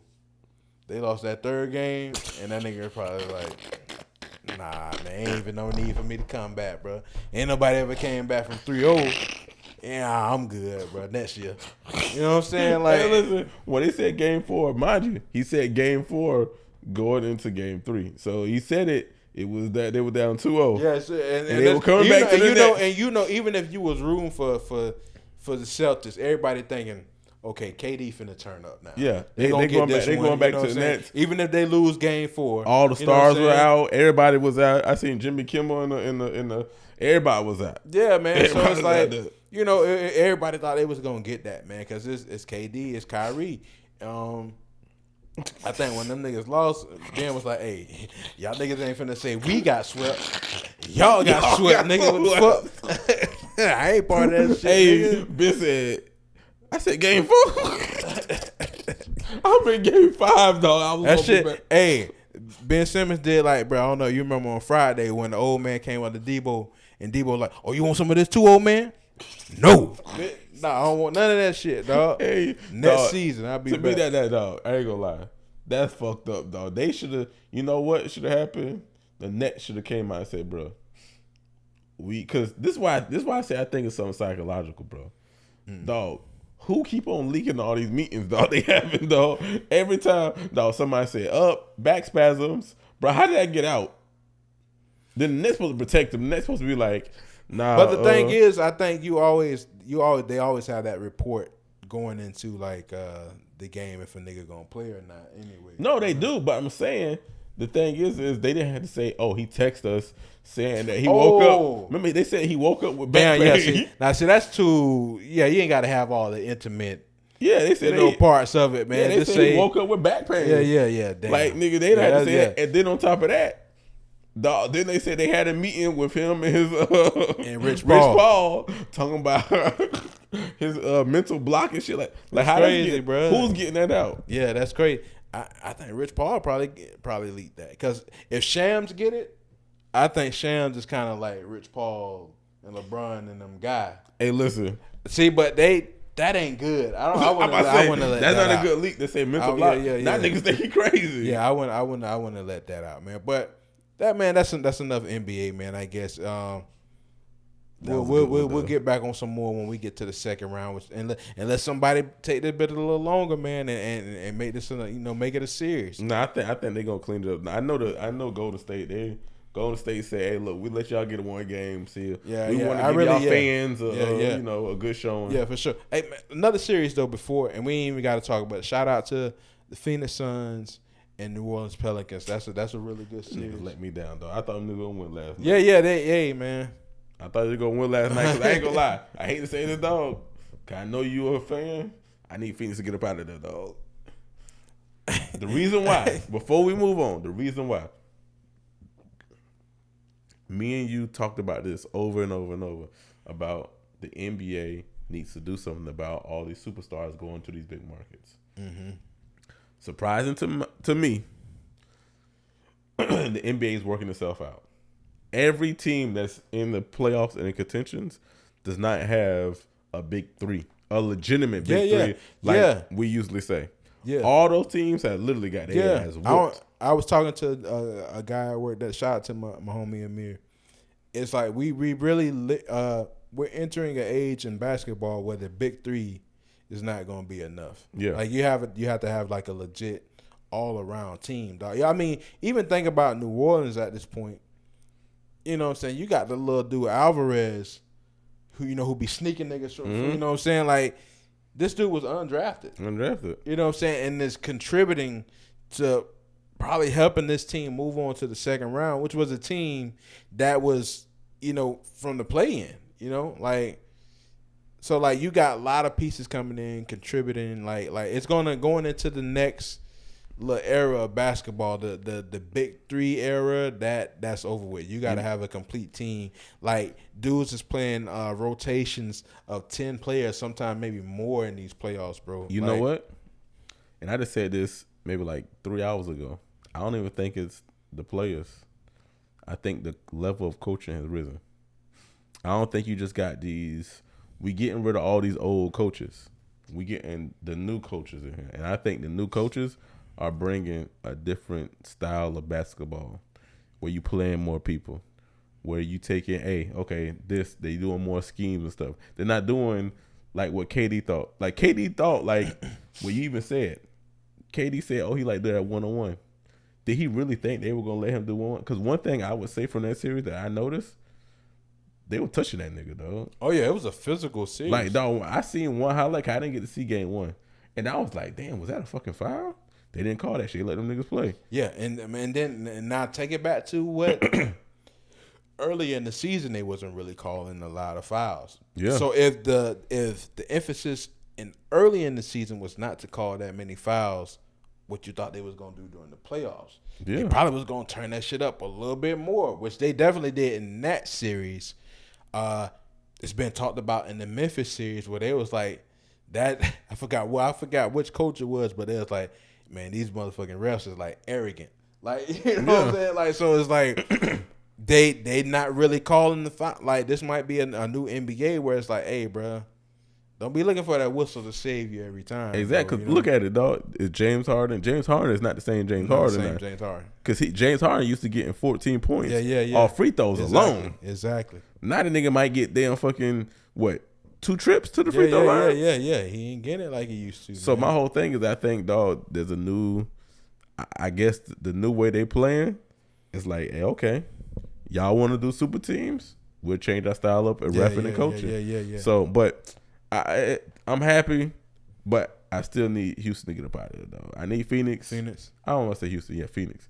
I need Phoenix to exit. Once Phoenix exit. But are you saying them to exit? Do you look at them as like a super team? No. I just want to see somebody different. And we see them last year. Now, I ain't gonna lie. I wouldn't be mad if they won it all. Right. I want Milwaukee to get up out of there too. I really want Boston. Honestly, I want to see Boston. Yeah, I ain't gonna lie. I'm kind of rooting for Boston. If Boston and Golden State, the reason why I want to see that is because one's a maulers. They're gonna straight maul you to death, and the other ones are straight finesse. Yeah. They gonna try to damn be smooth and silky smooth. Mm-hmm. And to me, those brands of basketball put together where it's pass first. Yeah. It ain't like no KD. KD gonna go to take the ball and he gonna do. I don't want to see that shit. Mm-hmm. I want to see, if I do see it, me seeing it from Tatum is a different style. Yeah. How Tatum takes over a game is completely different. Mm-hmm. It's a system still in place with them. Exactly. Because to me, I'm just like you. I'm a Jaylen Brown fan. Mm-hmm. I want to see Jaylen Brown take, like, I ain't gonna last. I thought he was gonna close out the game when they played the other night when Tatum got fouled out. Yeah. But they still, it was a team effort. Yeah. Who would have knew? Yeah, it was a team effort. But that's the type of shit I want to see. Yeah, for real. So man, I ain't gonna lie, I'm pulling for Golden State. I know you probably saying like, well, Golden State like a super team. To me, the reason why I want to see them is because niggas written them off. They're like, they're done. When KD left, they were like, oh, they're done. Now these niggas are doing it literally with a nigga who ain't played in 2 years. A nigga who was out 1 year and last year should have been 1 or 2 for the damn MVP. Steph. You got them a whole bunch of new players that you've never seen. You got 2 niggas, Lee and Jordan Poole and Peyton, that literally them niggas are like literally started from the fucking bottom. Now they here. So to me, that's a good team story. Because literally everybody was like, you know what I'm saying, bro? Like, I gotta go with the home state team too, bro. I might Miami. Yeah. I might want to see them get in there and do it. The only reason Miami is the only reason, and I'm a little salty. I hate to say it, but I feel like if you look back on before LeBron and all of them got here, if you looked at the premier team in Florida, you'll probably say the Magic. Yeah. The reason why is because number one, they had who they had? What's the power forward name? For Miami. The power forward for Miami. Power forward for Miami. What, back in the day? That they won it with Shaq and Dwayne Wade. The power forward. Oh, Udonis. No, the legend. Alonzo. Yeah. They had him.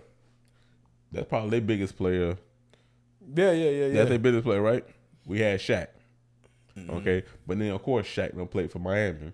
So of course he went with Miami. So now people look at Shaq as on their team. But if you know how they do the all NBA, all Orlando team, all NBA team, dog, we would have, or the all Orlando team would have mollywopped the all Miami team. But then when LeBron them came, yeah, shit, that changed everything. Not everybody look at Miami like Miami's like, yeah. Miami's a place to go. Where before it's like, okay, Orlando, you got Shaq, Tracy, Penny, Grant, Dwight. Yeah. Like, nah, I mean, listen, we still strong now. Yeah, but now they got LeBron, Shaq, I feel you. Dwayne Wade. Yeah. Lonzo and shit. Nah, you right. And then they can still what? Who they point guard? Their point guard can still be Tim Hardaway. Yeah, I'm about to say Tim Hardaway. Shit. And then you got Jimmy Butler now. Yeah. Kyle Lowry. Yeah. So they all I can't count Kyle. He can't go in the All NBA. Okay, he can't go in the All NBA. He ain't been that long enough. Yeah. Okay. You got Bosh. You got Bosh. We'll take Victor. They can't have Victor yet. But still, Victor's like our 10th man. We'll take Vic. We got Vooch. You know what I'm saying? We got Hito. We got Rashard. Yeah. You know. But still, though, they got Chauncey Billups. Nah, I ain't gonna go there. Let's get up all this, man. What I'm about to say, who else we got? Chris Webber. Got Vince. You know what I'm saying? Okay, but have retired. Bro. What I was gonna ask you about, bro. Dog, you getting closer and closer, dog. Closer and closer to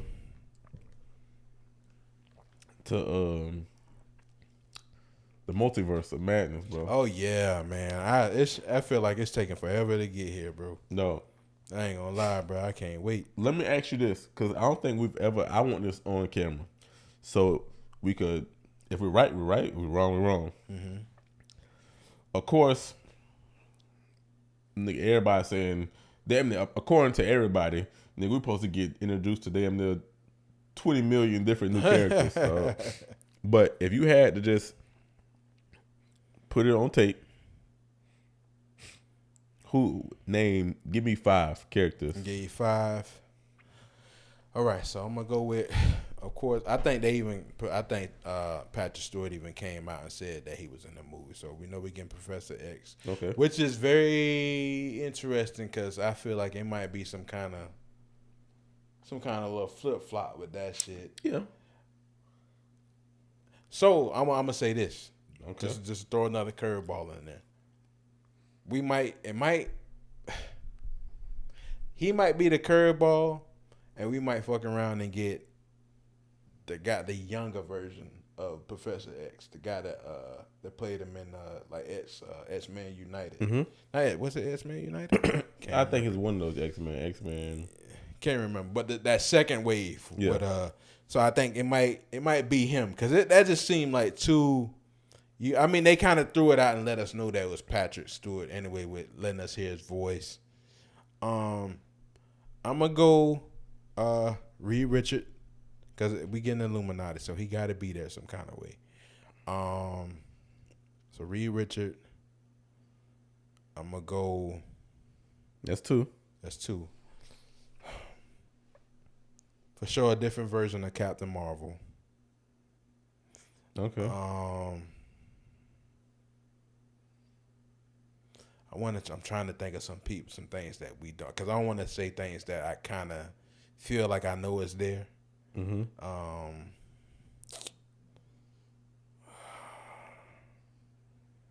I'm gonna say the White Vision might show up in this one. Okay. I ain't heard nobody really say that, so I'm gonna go with that as Mm-hmm. a X, like a little sneaky one that might show up. And Number 5, we kind of been hearing about it. Don't know for sure. I'm gonna go some version of Iron Man. Gotcha. Some version of Iron Man. Okay. See, me, I'm gonna go with. You stole my White Vision. White Vision. I'm definitely gonna say White Vision. Did they officially say the twins are gonna be in it? I don't know for sure, but they did show a clip. Like, all right, because we know we got Wanda back at her house. Like a different version of Wanda. Like in that version, I feel like everything worked out for that version. Mm-hmm. So I feel like that version might have her kids. So that might be a different version of the kids, but I think it's the same kids. Okay, yeah, I didn't see all that, but yeah, it was in they did like another like little TV spot. Okay, yeah. So I got White Vision, the twins. I think. Actually, all right, let me throw a curve at you though. The young version of the twins, or the older version of the twins. I think we're gonna get like teenagers. Teenagers? Okay. Yeah, I think we'll get like early teenagers. Gotcha. Twins. Then I think we're gonna get I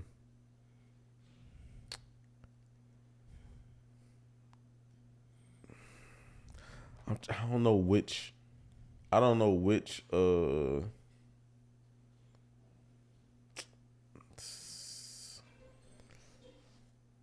think there's gonna be some mention of the Fantastic Four. It might be an ending credit thing, but it might. You don't think he's gonna be in the Illuminati, Reed Richard? Yeah, but I don't think. If they do show up, it's not. I think it's gonna be like an end credit thing. Okay. I think that's 3, right? That's 3.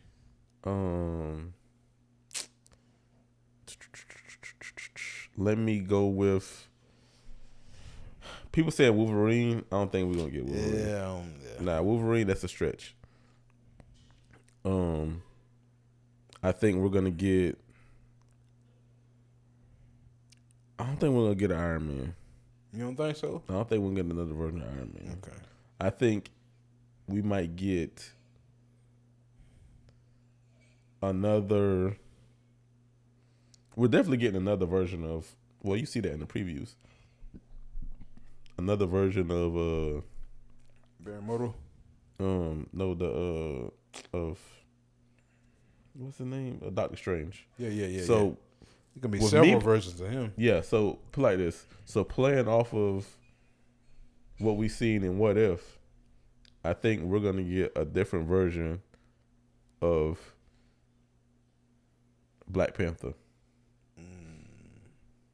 Okay. I think something's that's gonna fuck the shit up. Not in a bad way. I'm saying. Yeah. That's gonna have niggas like, oh shit, I ain't see that coming. That's definitely one you won't see coming. So I would say Black Panther, and then I think number 5. I'm gonna go with. I got an X-Men. I got a Fantastic Four.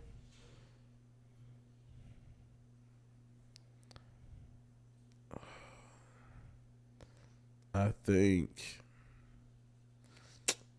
I don't know. I gotta think about number 5.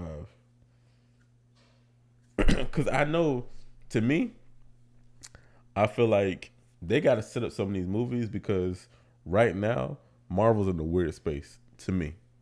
I feel like even when we were in the first, the Infinity War saga, we kind of knew the direction we were going in. We knew. Yeah. Okay, right now, we went intergalactic, but then we were like, wait, they swung and hit a grand slam. Like, they went the most intergalactic you can. They have Eternals and shit. Yeah. So I think we got to come back because we know some lineups they got. We already know they're doing the Blade. Yeah. So to me, Blade might be in this movie. So Blade will be number 5. I can see that. Okay.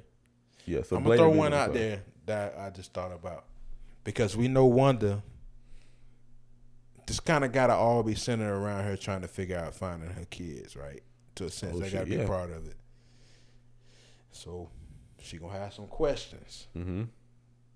She might circle back and go talk to Agatha. You know what I'm saying? Hey, I'm about to take Blade out there, and I'm gonna put her brother in there. Okay, Quicksilver. Yeah, Quicksilver. Okay. Because I think they know. I think they could. I think that's one of, to me. I think that might be one of Kevin Feige's. I don't think he would say it was mistakes, but I think he realized after the fans seen it that we didn't get to see Quicksilver enough because fans were asking about Quicksilver as soon as it died. Yeah, and I know, and they always say, who they said this. Somebody, Oscar Isaac was talking. He was talking to Robert Downey Jr. No, it wasn't Robert Downey Jr. It was somebody that's already been in some films and stuff that was saying that one thing Kevin Feige doesn't do is he doesn't leave loose ends. So eventually, everything that we may have questions about, they will get answered, and we will see it. We'll see it come back around for sure. Yeah. So for me, those are the 5 people I got. So I got White Vision, Blade, the twins, Quicksilver. I think if I'm almost certain the Fantastic Four, they're gonna be like some in-credit type shit. I really feel like that's gonna be the next thing because the reason why that movie has been announced, we don't have a date for it. Yeah. So in Disney fashion, they want to show you some shit and then not give you a date. So you just anticipating that motherfucker just to anticipate it. You don't even know when the fuck is gonna come. So I think Fantastic Four is gonna be like an in-credit type shit. I can definitely see that happening because I feel like Reed Richard, a version of Reed Richard from a different universe is part of the Illuminati. I think the Illuminati is characters from different universes. So it could be a Reed from a different. They might bring the first Reed Richard from the first Fantastic Four, let him play him, right? And then, boom, like the Reed Richards. Cause I know they've been trying to cast bruh forever. The dude that played in Quiet Place. Nah, that might be like the end credit. And he might be the Reed Richards for this universe and whatever. You know what I'm saying? I think. I don't think it's gonna be from separate universes. I think it's gonna be something where something messes up and 2 universes collide. I think they're gonna be together? That's what you're saying? Like, yeah, I think literally like the universe are just gonna collide into each other, and then it's gonna be one big universe. So basically, in one universe, X-Men and the Fantastic Four already exist. I think that could possibly happen at the end of the film. Yeah, Some kind of way, however, you know however what it I'm happened, I just think to me, I think that it's not gonna be like Into the Spider-Verse, Right. where they going from a different universe. I think literally, the multiverse is gonna get so fucked up, they're gonna collapse on each other. Something gonna happen, and they're gonna combine. Gotcha. So certain things exist, and it's gonna be, bro. It's gonna be some stakes in this movie. Cause listen, I don't know if this shit gonna be in the film, but I know I seen a TV spot recently, and I swear I'm not sure, cause like the heads was kind of like far apart, but I saw a clip of something that looked like the Living Tribunal, and so like if he in this film, I don't know how big of a part he gonna play, but you know what I'm saying, like when we talking about him, we talking about like one of the most powerful things, in the Marvel comics or whatever. So if he in this film, bro, ain't no telling where they taking this thing, bro. Yeah, it's to me, it's gonna be unique. Yeah. The reason why is because I'm pretty sure you like me. I don't see a clear cut direction right now. Yeah. They just greenlit Nova Corp. Like they got Secret Invasions. What is it? Secret Invasion. Secret Invasions. They got Armored Wars. Armor Wars. Like, how does all this, like right now, the last 3 movies we've seen, none of this shit connect. Yeah. It was funny though. Have you seen the last episode of Moonlight? No. It's kind of connecting a little bit. You know what I'm saying? Because like, what happened? I don't even. Go ahead. Okay. You already know me, dog. I'm gonna watch it regardless. Did you see the 4th episode? Yeah. Okay, so like going into the 5th episode, I don't even know the goddess name again, but the hippo. The hippo. Yeah. Which is so crazy because I tell you some funny. They made this hippo like the most like girly hippo ever. Like, bro, like rolling eyes and stuff. Yeah. It's so funny, bro. Like, but she was like explaining things about different planes and different places where people go where they die, and was kind of saying, you know, like, it's kind of everybody has different places that they go, and then she mentioned the ancestral plane from Black Panther. She's like, oh, it's so beautiful, and you know, like didn't talk about it too much, but it's like let you know, okay, like we pulling from here, and all these places are different places that people go, like depending on whatever like you've experienced or whatever you deal with. I think she mentioned the soul plane, like you know where Thanos was when he saw Small go when he snapped the first time. Like, so it's like that. I don't know what this last episode gonna do, but after mentioning that a little bit, it's like I'm thinking this last episode might lead a little bit more into a few more things, because as of right now, Moon Knight is really like a standalone show so far. Yeah. You know, like a little mentions here. They mentioned Madripoor that they talked about. It was the city that Falcon and Winter Soldier went to in that show. They mentioned that like really, really briefly in the 3rd episode, I think. So the 6th episode, I think it's gonna be just a few things that probably tie a little bit more into like the big time, like the big movie timeline, and probably might lead a little bit into maybe MultiVerse of Madness, or even Thor: Love and Thunder, because from what I hear, Moon Knight is the one who puts the hammer back together in the comics. Oh, okay. You know what I'm saying? But so I don't know. We'll see, man. We'll see, though. Are you enjoying it? Yeah, I'm enjoying Moon Knight. Got you. I'm this last episode, give it because I have not even. This last episode, it was more so like a telling of, it was somewhat, because in this episode, Steven and Mark, they have to balance their souls in order to get back to Earth.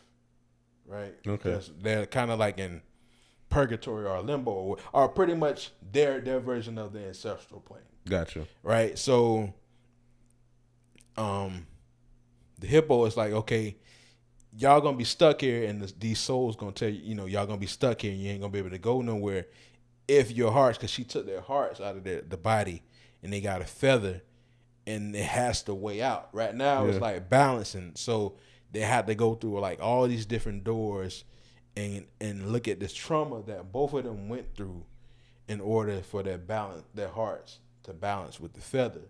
And it just shows everything that Mark went through as a child and what he did to create the persona of Stephen to pretty much lock out all the pain that he was going through as Mark, because he's kind of in a roundabout a way responsible for this version of his brother, because his brother in the comics, he asked, pretty much this in the MCU, he dies as he gets his brother killed, like drowned. Mm-hmm. So his mother like holds that against him forever. So that's like trauma that he just constantly going through, and that's the reason why he created Steven, so he can block out that pain. So Mark is the real one. Mark is the real one. Okay. And then even like it's crazy because even though Steven is fake, he has to deal with his trauma and realizing that, damn, I don't even got a mom for real. So when I'm on the phone leaving messages, or even they even show him on the phone talking to his mom, but then when he sat down with Ethan Hawke's character, like in the purgatory, he gave him the phone like, your mom's on the phone, and it was like, it was just it was just a dial tone, and he realized, damn, I'm not real. And then even with that, the scales balanced. Got you. More, you know what I'm saying? So in this episode, it tells you who's the real one and who's the fake one. Yeah. Okay. Because you see Mark growing up, and you see him create the persona of Stephen Graham, because his mom finna get ready to come in the room and just beat him. You know what I'm saying? Because she's still going through the trauma of his brother dying, and she blamed him.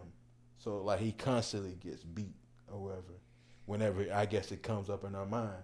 And so you just see him create the persona sitting on the ground, and he got the accent, just comes out of nowhere, it comes and goes. You know what I'm saying? And yeah. So and then when he's Steven, he still get beat.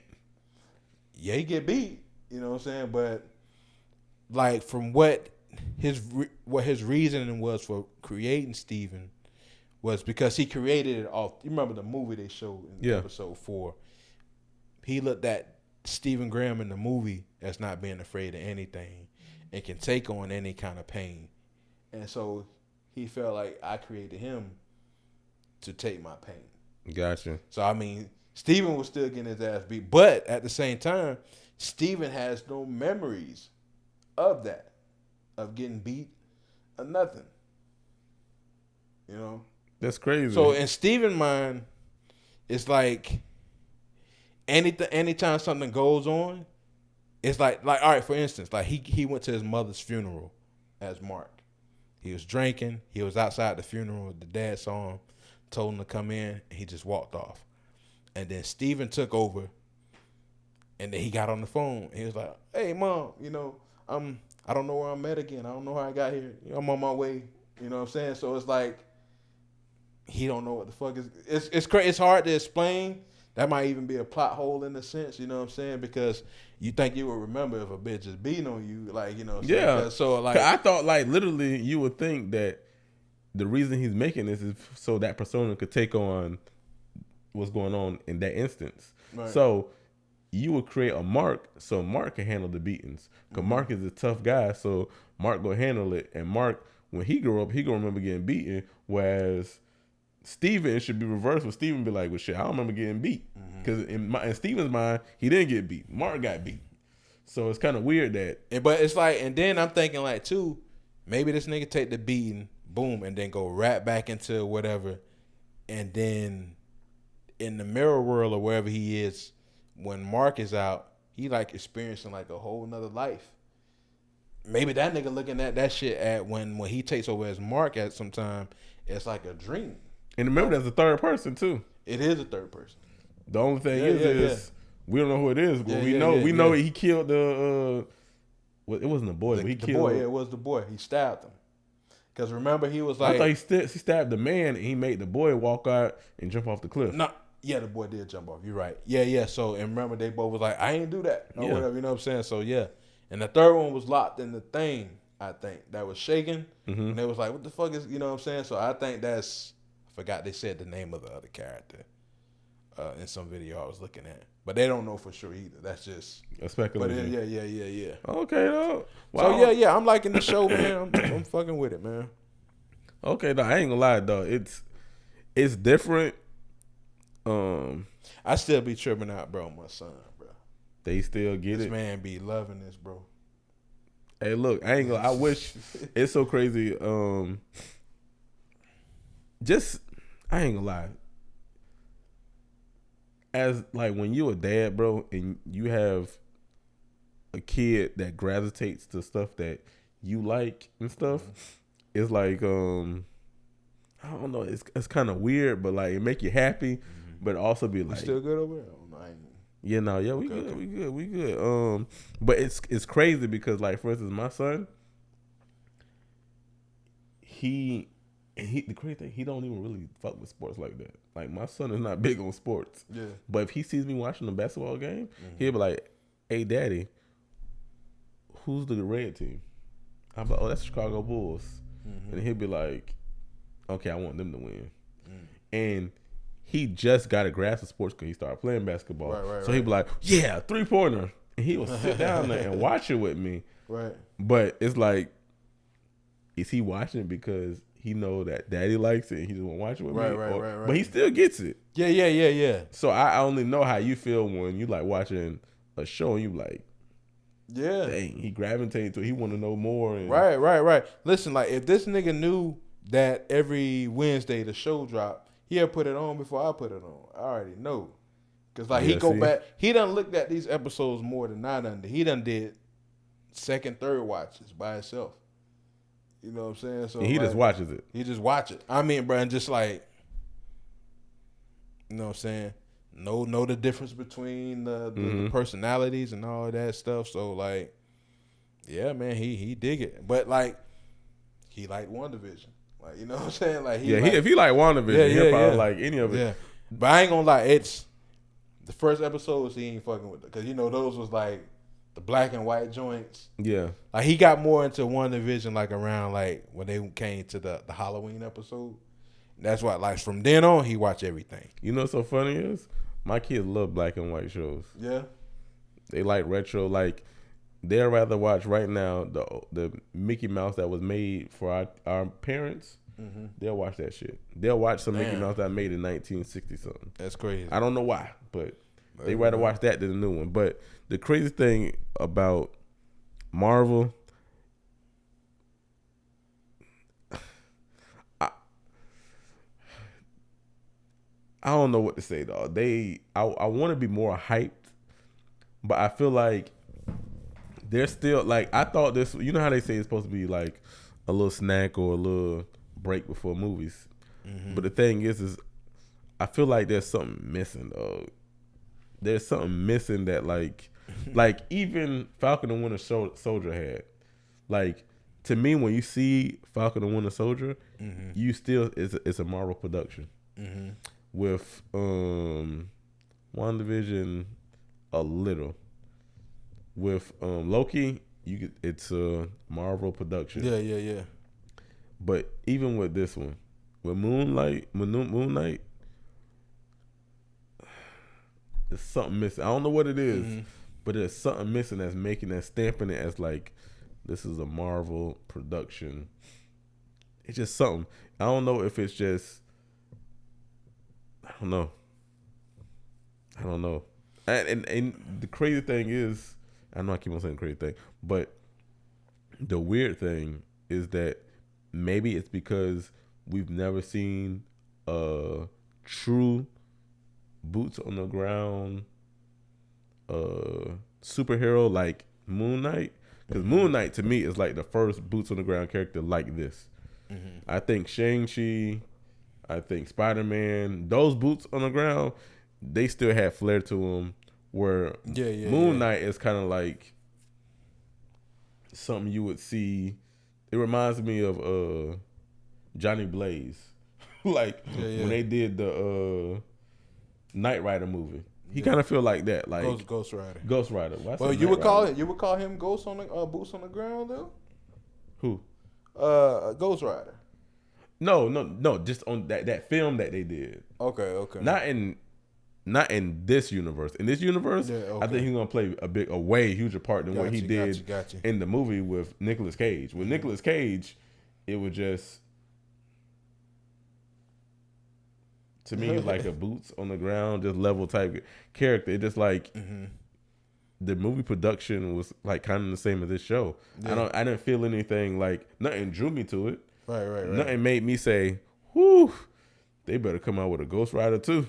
Right. But I don't think that would be I don't think it's necessarily like I don't think that's a good way to look at boots on the ground because for me, boots on the ground is Winter Soldier. Yeah, it is. But the thing is would you want to see a Winter Soldier standalone film? What you mean? Would you want to see a standalone film of just the Winter Soldier, just him by himself? No, I'm talking about Captain America Winter Soldier. I know. Would you want to see Winter Soldier with his at this point? No. But you would be somewhat intrigued to see. You done seen Falcon and Winter Soldier, so of course you done got like. But if Falcon and Winter Soldier had a season 2, would you want to see it? Yeah, for sure. If WandaVision, would you want to see WandaVision season 2? Yeah. I wouldn't. I want to see her in movies. I don't want to see no more TV shows with her. Okay. I think her character is too ground level to. But I guess for me, I guess what I'm saying, I wouldn't mind seeing a continuation of what's next for that. Like so. But that's what I'm trying to say. I don't feel like I want to see what's next with Moon Knight because it's so standalone and he's so much boot of the ground. Go fight some crime and save some artifacts, but. Nigga, I want to see but what I'm saying, like even boots on the ground can be like still dope though. You know what I'm saying? Like, would you say this is on the same level as and I didn't even finish I didn't finish Daredevil, but I think Daredevil way better than this shit. Oh yeah. That's my point. Yeah, but what I'm saying is like I guess the way you're saying it is like I don't want to see no more boots on the ground shit at all. No. Okay, that's what it feels like. Oh, my bad. No, okay. Let me clarify. Okay. I want to see some boots on the ground, but I want it to feel like a Marvel production. Okay, and I feel like, mind you, think about it. Netflix did Daredevil, and that's a standalone. Yeah. It's not Marvel production, but it felt like it. It felt like we were getting the same type of production because it had us going somewhere. Gotcha. Whereas, so you're just saying it feel like it's missing something. Okay, I got you. Yeah, it's just missing something that's making me say, okay, this shit certified. Got you. Like I say, Loki had it. Yeah.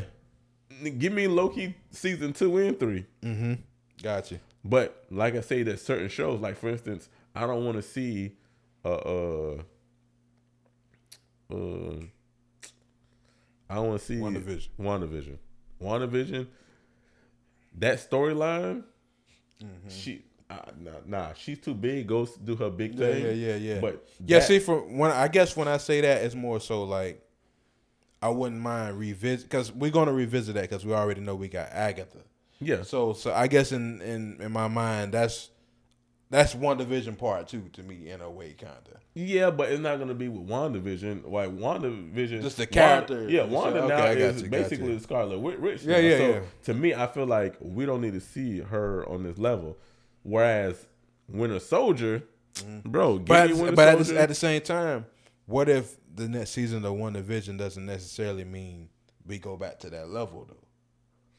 Are you just saying you want to see? Okay, we can do that. Yeah. Because listen, now we ain't going back in no house and doing like no. Oh no, of course. You know what I'm saying? Like, But this is the thing though. What step do you take? Because put like this, your step can't be too big because then you will be leaving the other shows in the dust. Yeah. So you can't give them too much. So if they're staying on the same consistent what they've been giving us, I don't want to see. I will say, like Loki has some big stakes. So I guess like if the stakes are big enough, maybe that's what it is. Yeah. Maybe the stakes got to be there because, like you because say, like Loki is really like a turning point. Oh, for sure, in the MCU. You know what I'm saying? So like, and then on top of that, he literally could still be in his own little space because of where they are.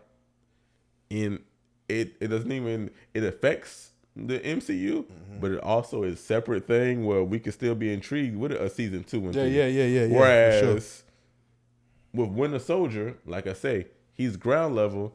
Nigga, he could fire, and there's more drug dealers out there. There's more people to kill. Like, there's a lot more than people. Yeah. Bro, with... Quick question. Do we get Loki in Love and Thunder? Nah. He got to return somewhere eventually. Yeah, but I don't think he returned. Nah. I don't think... you know what? Ant-Man? I can see him in Ant-Man. I don't think... I hate to say this because they're great together. I don't think him and Chris Hemsworth do another movie together. Damn. I just think like I think that where Kevin Feige don't want to be too predictive. And that would be, of course, predictive the thing to bring the brothers back together. But in Ant-Man, you gonna see that coming? You gonna see it coming because of Kang the Conqueror. We know, but we're not like nobody's expecting Loki to be. Right. So to me, I feel like, but even then, like I said, you brought up a good point, and you might be correct. Is with the stakes, and to me, I feel like the stakes of some of these shows, like you already know, the worst show by far. Them niggas were fighting the pajama crew. Who was the jumpsuit boys or something. I can't remember what they called. The jumpsuit gang. Like, I can't remember what they called. Yeah. That sounds like some shit you see in the hood. Bro. Yeah, like the tracksuit. I'm like, and they really called them the tracksuit. Yeah. They didn't call them like the Spanish mafia. Yeah. They could call them anything. They called them the tracksuit. I'm like, yeah. That's what are they serious? Bro.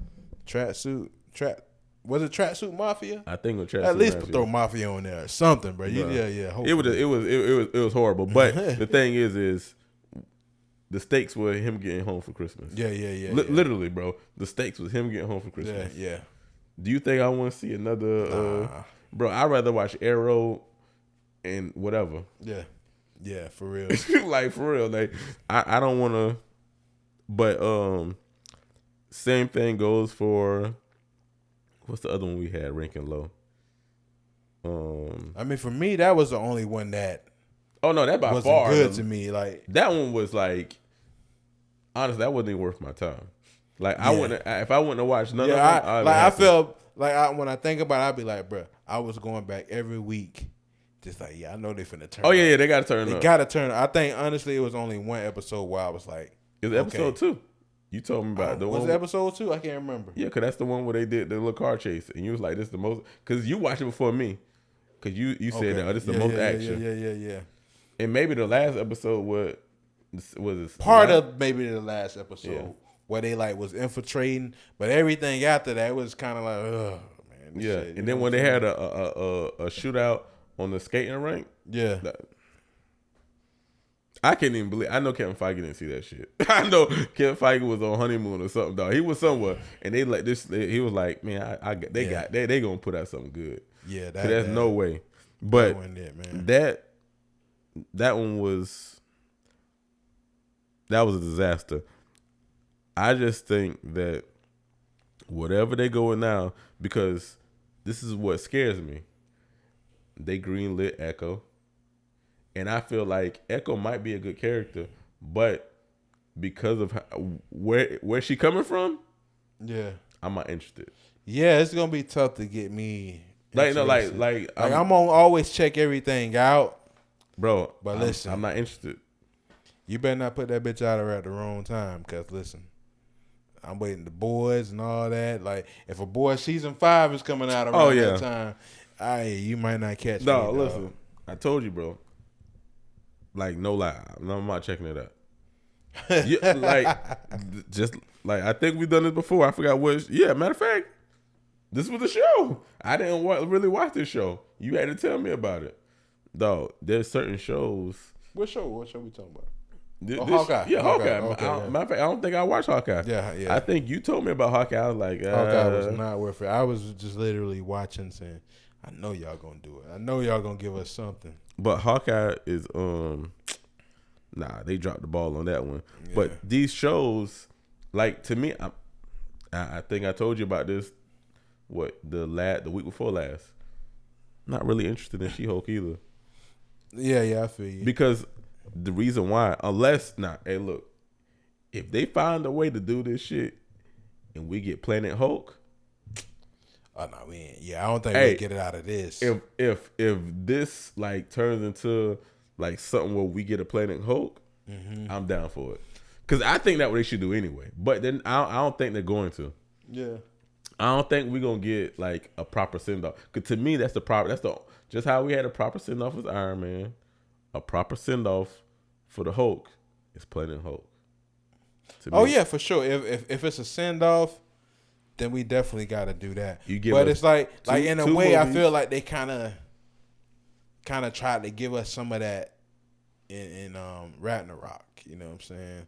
That's why I don't know if we get a full. You know what I'm saying? Yeah, but give us a little taste of it. You know? I don't know though. Planet Hulk would be. But the thing would be dope is if eventually we get like a different version of Hulk. Like if we get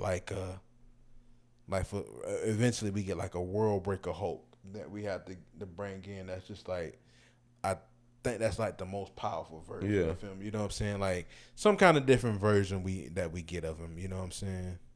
I don't know. I just feel like right now, like I said in the beginning of this conversation, Marvel is in a weird situation right now. I know I don't want to speak for you. Do you feel the same way? Like you don't know the direction they're going? I don't know the direction, but I feel like they finna turn up soon, though. I feel like the turn up is coming, bro. So let me ask you this: what was the turn up? When would you say the turn up happened with Marvel? With the first movies, I would say the turn up for me probably came with the first Avengers, where we kind of knew, like, okay, y'all going there.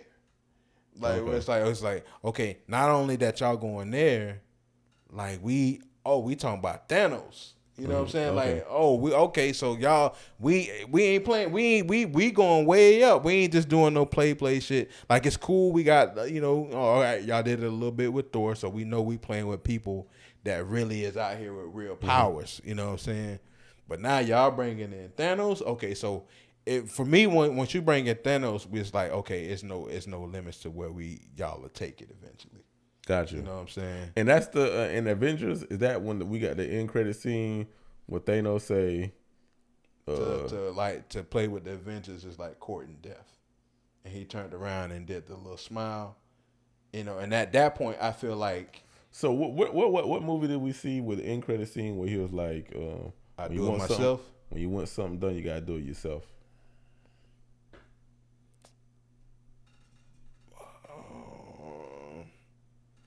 What movie was that, man? Because to me, I think that's when the turn up happened. That my phone at?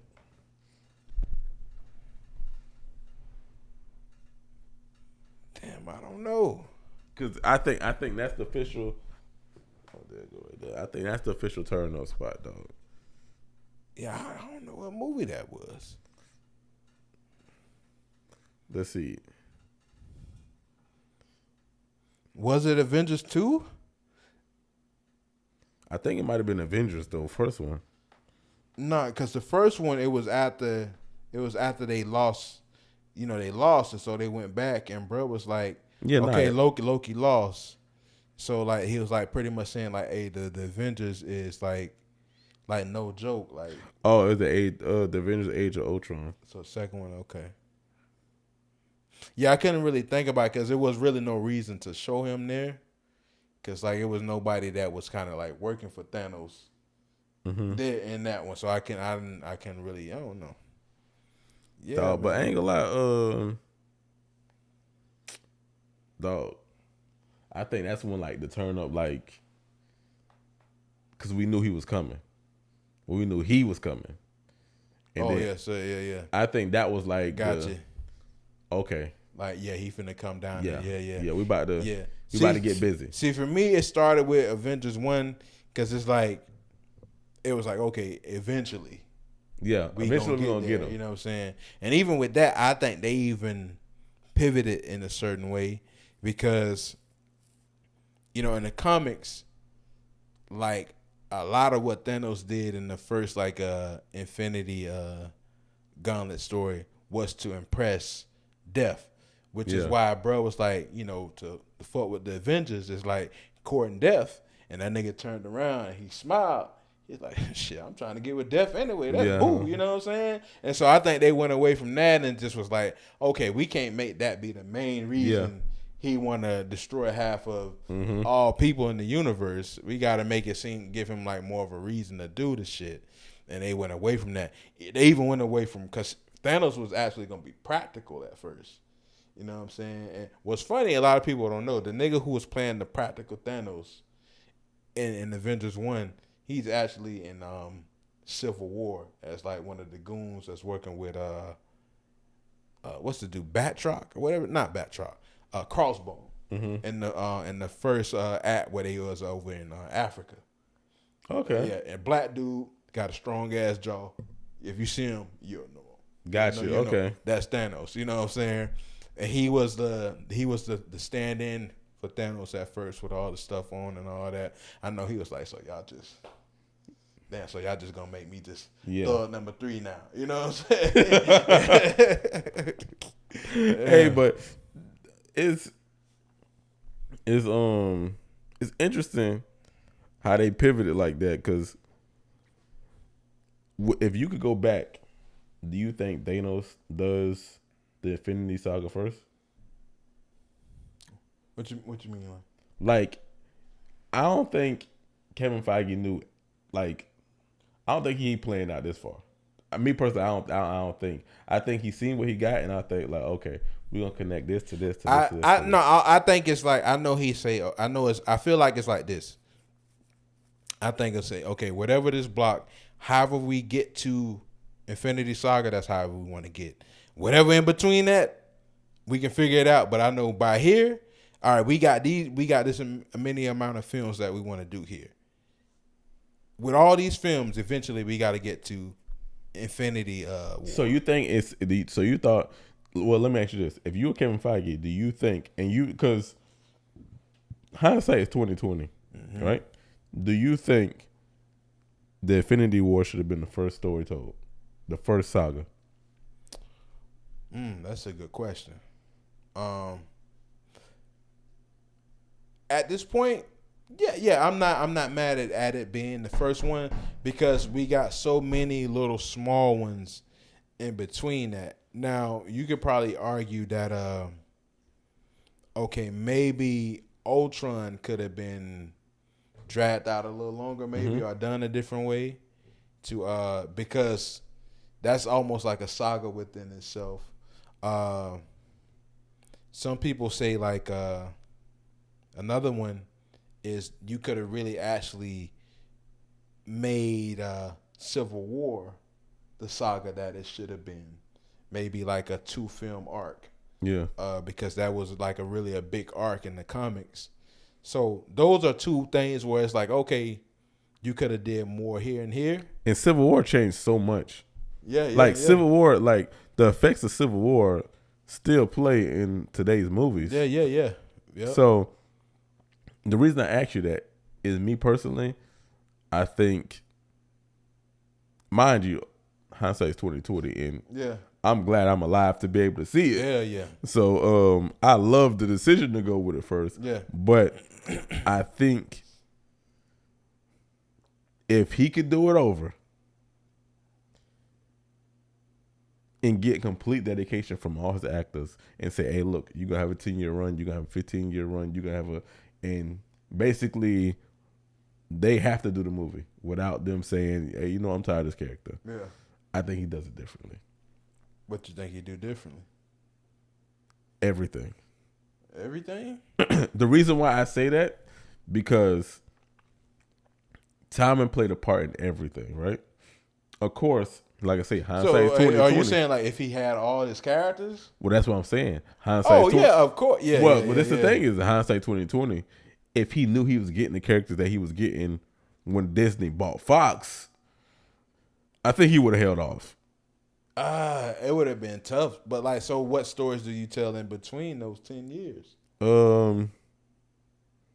Because if you do that, you spread things out. Like you say, you could get the Ultron saga that go a little longer. The Civil War go, because remember when Civil War came along, you got Spider-Man. Spider-Man came. You got Spider-Man, so they got that deal. So, bro, if you could like do a full-fledged some of these characters around that time, bro, you're probably gonna introduce something. And then on top of that, I don't think he realized how big some of his, because you say this all the time. I mean, you had arguments about this, about who's A, B, C, and D, and F.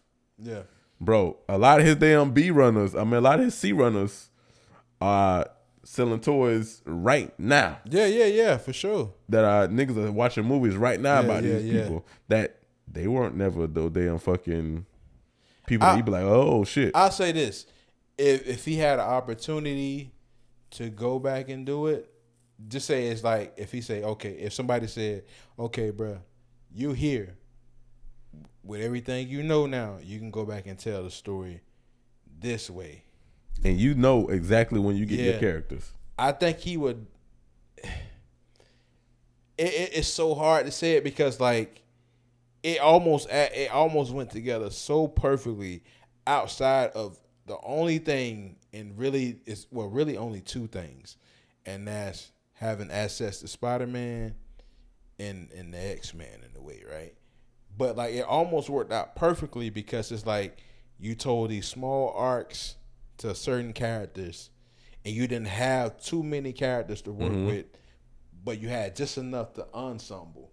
Now, if you bring in Spider-Man, but if you do it this way, now you might subtract somebody. So you might, instead of Thor, maybe you do Spider-Man. You know what I'm saying? Then now Spider-Man is your big three. And then, I don't know. The only reason I think that he would do some things, and the only thing I think he would do differently is, or maybe third film is, maybe the third film, all right, so you go Iron Man, you go Thor, you go Cap. Maybe you go Iron Man, somebody, Fantastic Four. And now, you know what I'm saying? But even then, I think he just spreads things. Because you're right, you're onto something. His biggest gift was not having too many characters at the same time, because you don't want to get everything. You don't want to throw the Avengers and the X-Men in the same university. I'm like that, because by the time you get to the first Avengers, who are you done? The thing, because for sure, one of the first stories you have to tell or even start hinting at is mutants, like right away. Yeah, I think they might even come first. It might be first. Yeah. I think they might even come first before Iron Man becomes Iron Man. Yeah. So, to me, I think he extends things, and I think, like I say, it's a blessing and a curse that he didn't have mutants and the Avengers at the same time. Yeah. But the thing is what would be nice if you had them around the same time, where you still have Iron Man, so we could get the Avengers versus X-Men. Right. Because now, let's be honest, of course, we would watch the X-Men versus the Avengers, but without Iron Man and like Cap, do you really want to see it? Yeah, it's gonna be tough without them, man. But see, it's like you say, hindsight is 20/20. We done built up so much love for Iron Man and Cap through the films. You know what I'm saying? It's like, niggas was fucking with X-Men hard. You know what Oh I'm no, saying? So X-Men. it's like, Listen, everybody gonna rock with X-Men. mm-hmm. But the thing is like, I hate whoever has to come and be the next Wolverine. I kind of feel bad for him though. Gonna be tough. Cause you got a nigga who was, I don't know if he was taking steroids, but some would say he was. But Hugh Jackman, that nigga was walking around here looking like the damn fucking Rock. Yeah. Hey, nigga coming around here looking like the Rock, preparing for that. And then the first one, I ain't gonna lie. Oh man, I seen like somebody put like a side by side. That nigga was just like a regular nigga. A regular nigga, dog. A regular nigga. And then, like, hey, you want to play Wolverine? Yeah, we finna start shooting tomorrow. Like, you know what I'm saying? They ain't got no time to work on this body. They said, hey, look, let us do this. The only thing they did, literally the only cosmetic thing they did was his hair. They did his hair, his hair looked like it like go up like this. That shit crazy. Bro, they had Hugh looking like a damn fucking fool. The first one, but hey, after they did the by the time they got to that second one, you know what I'm saying? Nigga got in shape. Yeah, the nigga looked the part. He was saying shit that sound like Wolverine and shit. I think the nigga might have started watching the cartoons to try to sound like him. But dog, I think if they had the X, that's honestly, I'm not gonna lie to you. I just want to see that shit. I want to see X-Men versus the Avengers, and I felt like we were robbed. Yeah. It'll be hard to because I want to see Robbie. I want to see Robbie do Iron Man. I want nobody but Downey to do Iron Man. Yeah. I want Chris Evans. Yeah, to it's do kind of Cap. like we got. It's an era of Hugh Jackman of heroes that should have been able to come up together that didn't get to do it. That's the only a very bittersweet thing about this, man. Having all these great actors in these roles that we could have had all together if all the rights was in one place. You know what I'm saying? Robert Downey Jr. playing off of Hugh Jackman. Chris Evans playing off of somebody else or whatever, would have been Tobey Maguire, whoever, would have been, whoever would have been our Spider-Man when it came together, man. Yeah, it would have been dope, though. It would have been super dope, man. It would have been super dope, though. But, man, it's another good episode. Yeah, man. You already know what this was for. We killed you with sports. Yeah. This for our sports heads. This for our nerds. You know what I'm saying? Our MCU fans, man. They gonna kill it. This is the second episode talking about sports heavy, dog. Yeah, we was a little more focused though. Yeah. Oh yeah. You know what I'm saying? And the only thing I'm gonna tell y'all gotta blame Maine, because I've been begging Maine to do a sports podcast for almost a year now. So when we come here talking sports, just look at Maine and say it's Maine's fault, dog. Man, we know. Hey, man. But hey, nah, but hey, I think this is a nice solid one. Yeah, man. We hit. Like we gave y'all. bro. Listen, switching up the speed. The next 10 finna be crazy. So y'all just sit back. We got something for y'all, man. We finna get to work, man. And we coming up on 50, so we definitely gonna brainstorm and put something together, man. Oh yeah, for sure. But as we always say, man, if you ain't following us, smash that subscribe button. Go back and look at all our old episodes. If you listen, we're on Spotify. We're on all the DSTs. iTunes. Go check them out. We there, man. This has been episode 54 of the Supervillains 54. Hey, dog. 44. He trying to get I'm us. about to fuck up again. Damn, man. It's all good, though. Episode 44 of the Supervillains podcast, man. Y'all already know we appreciate all of y'all. And as we always say, even if you're a villain, you're a hero to someone. We out. We actually say the reverse. Yeah. It's really if you're a hero to somebody. No, I mean, that's what I do all the time. I reverse it at the end. Oh, bro. Dog, I just noticed that shit. Dog, hey, but, hey, we out, dog. We out. We out, man.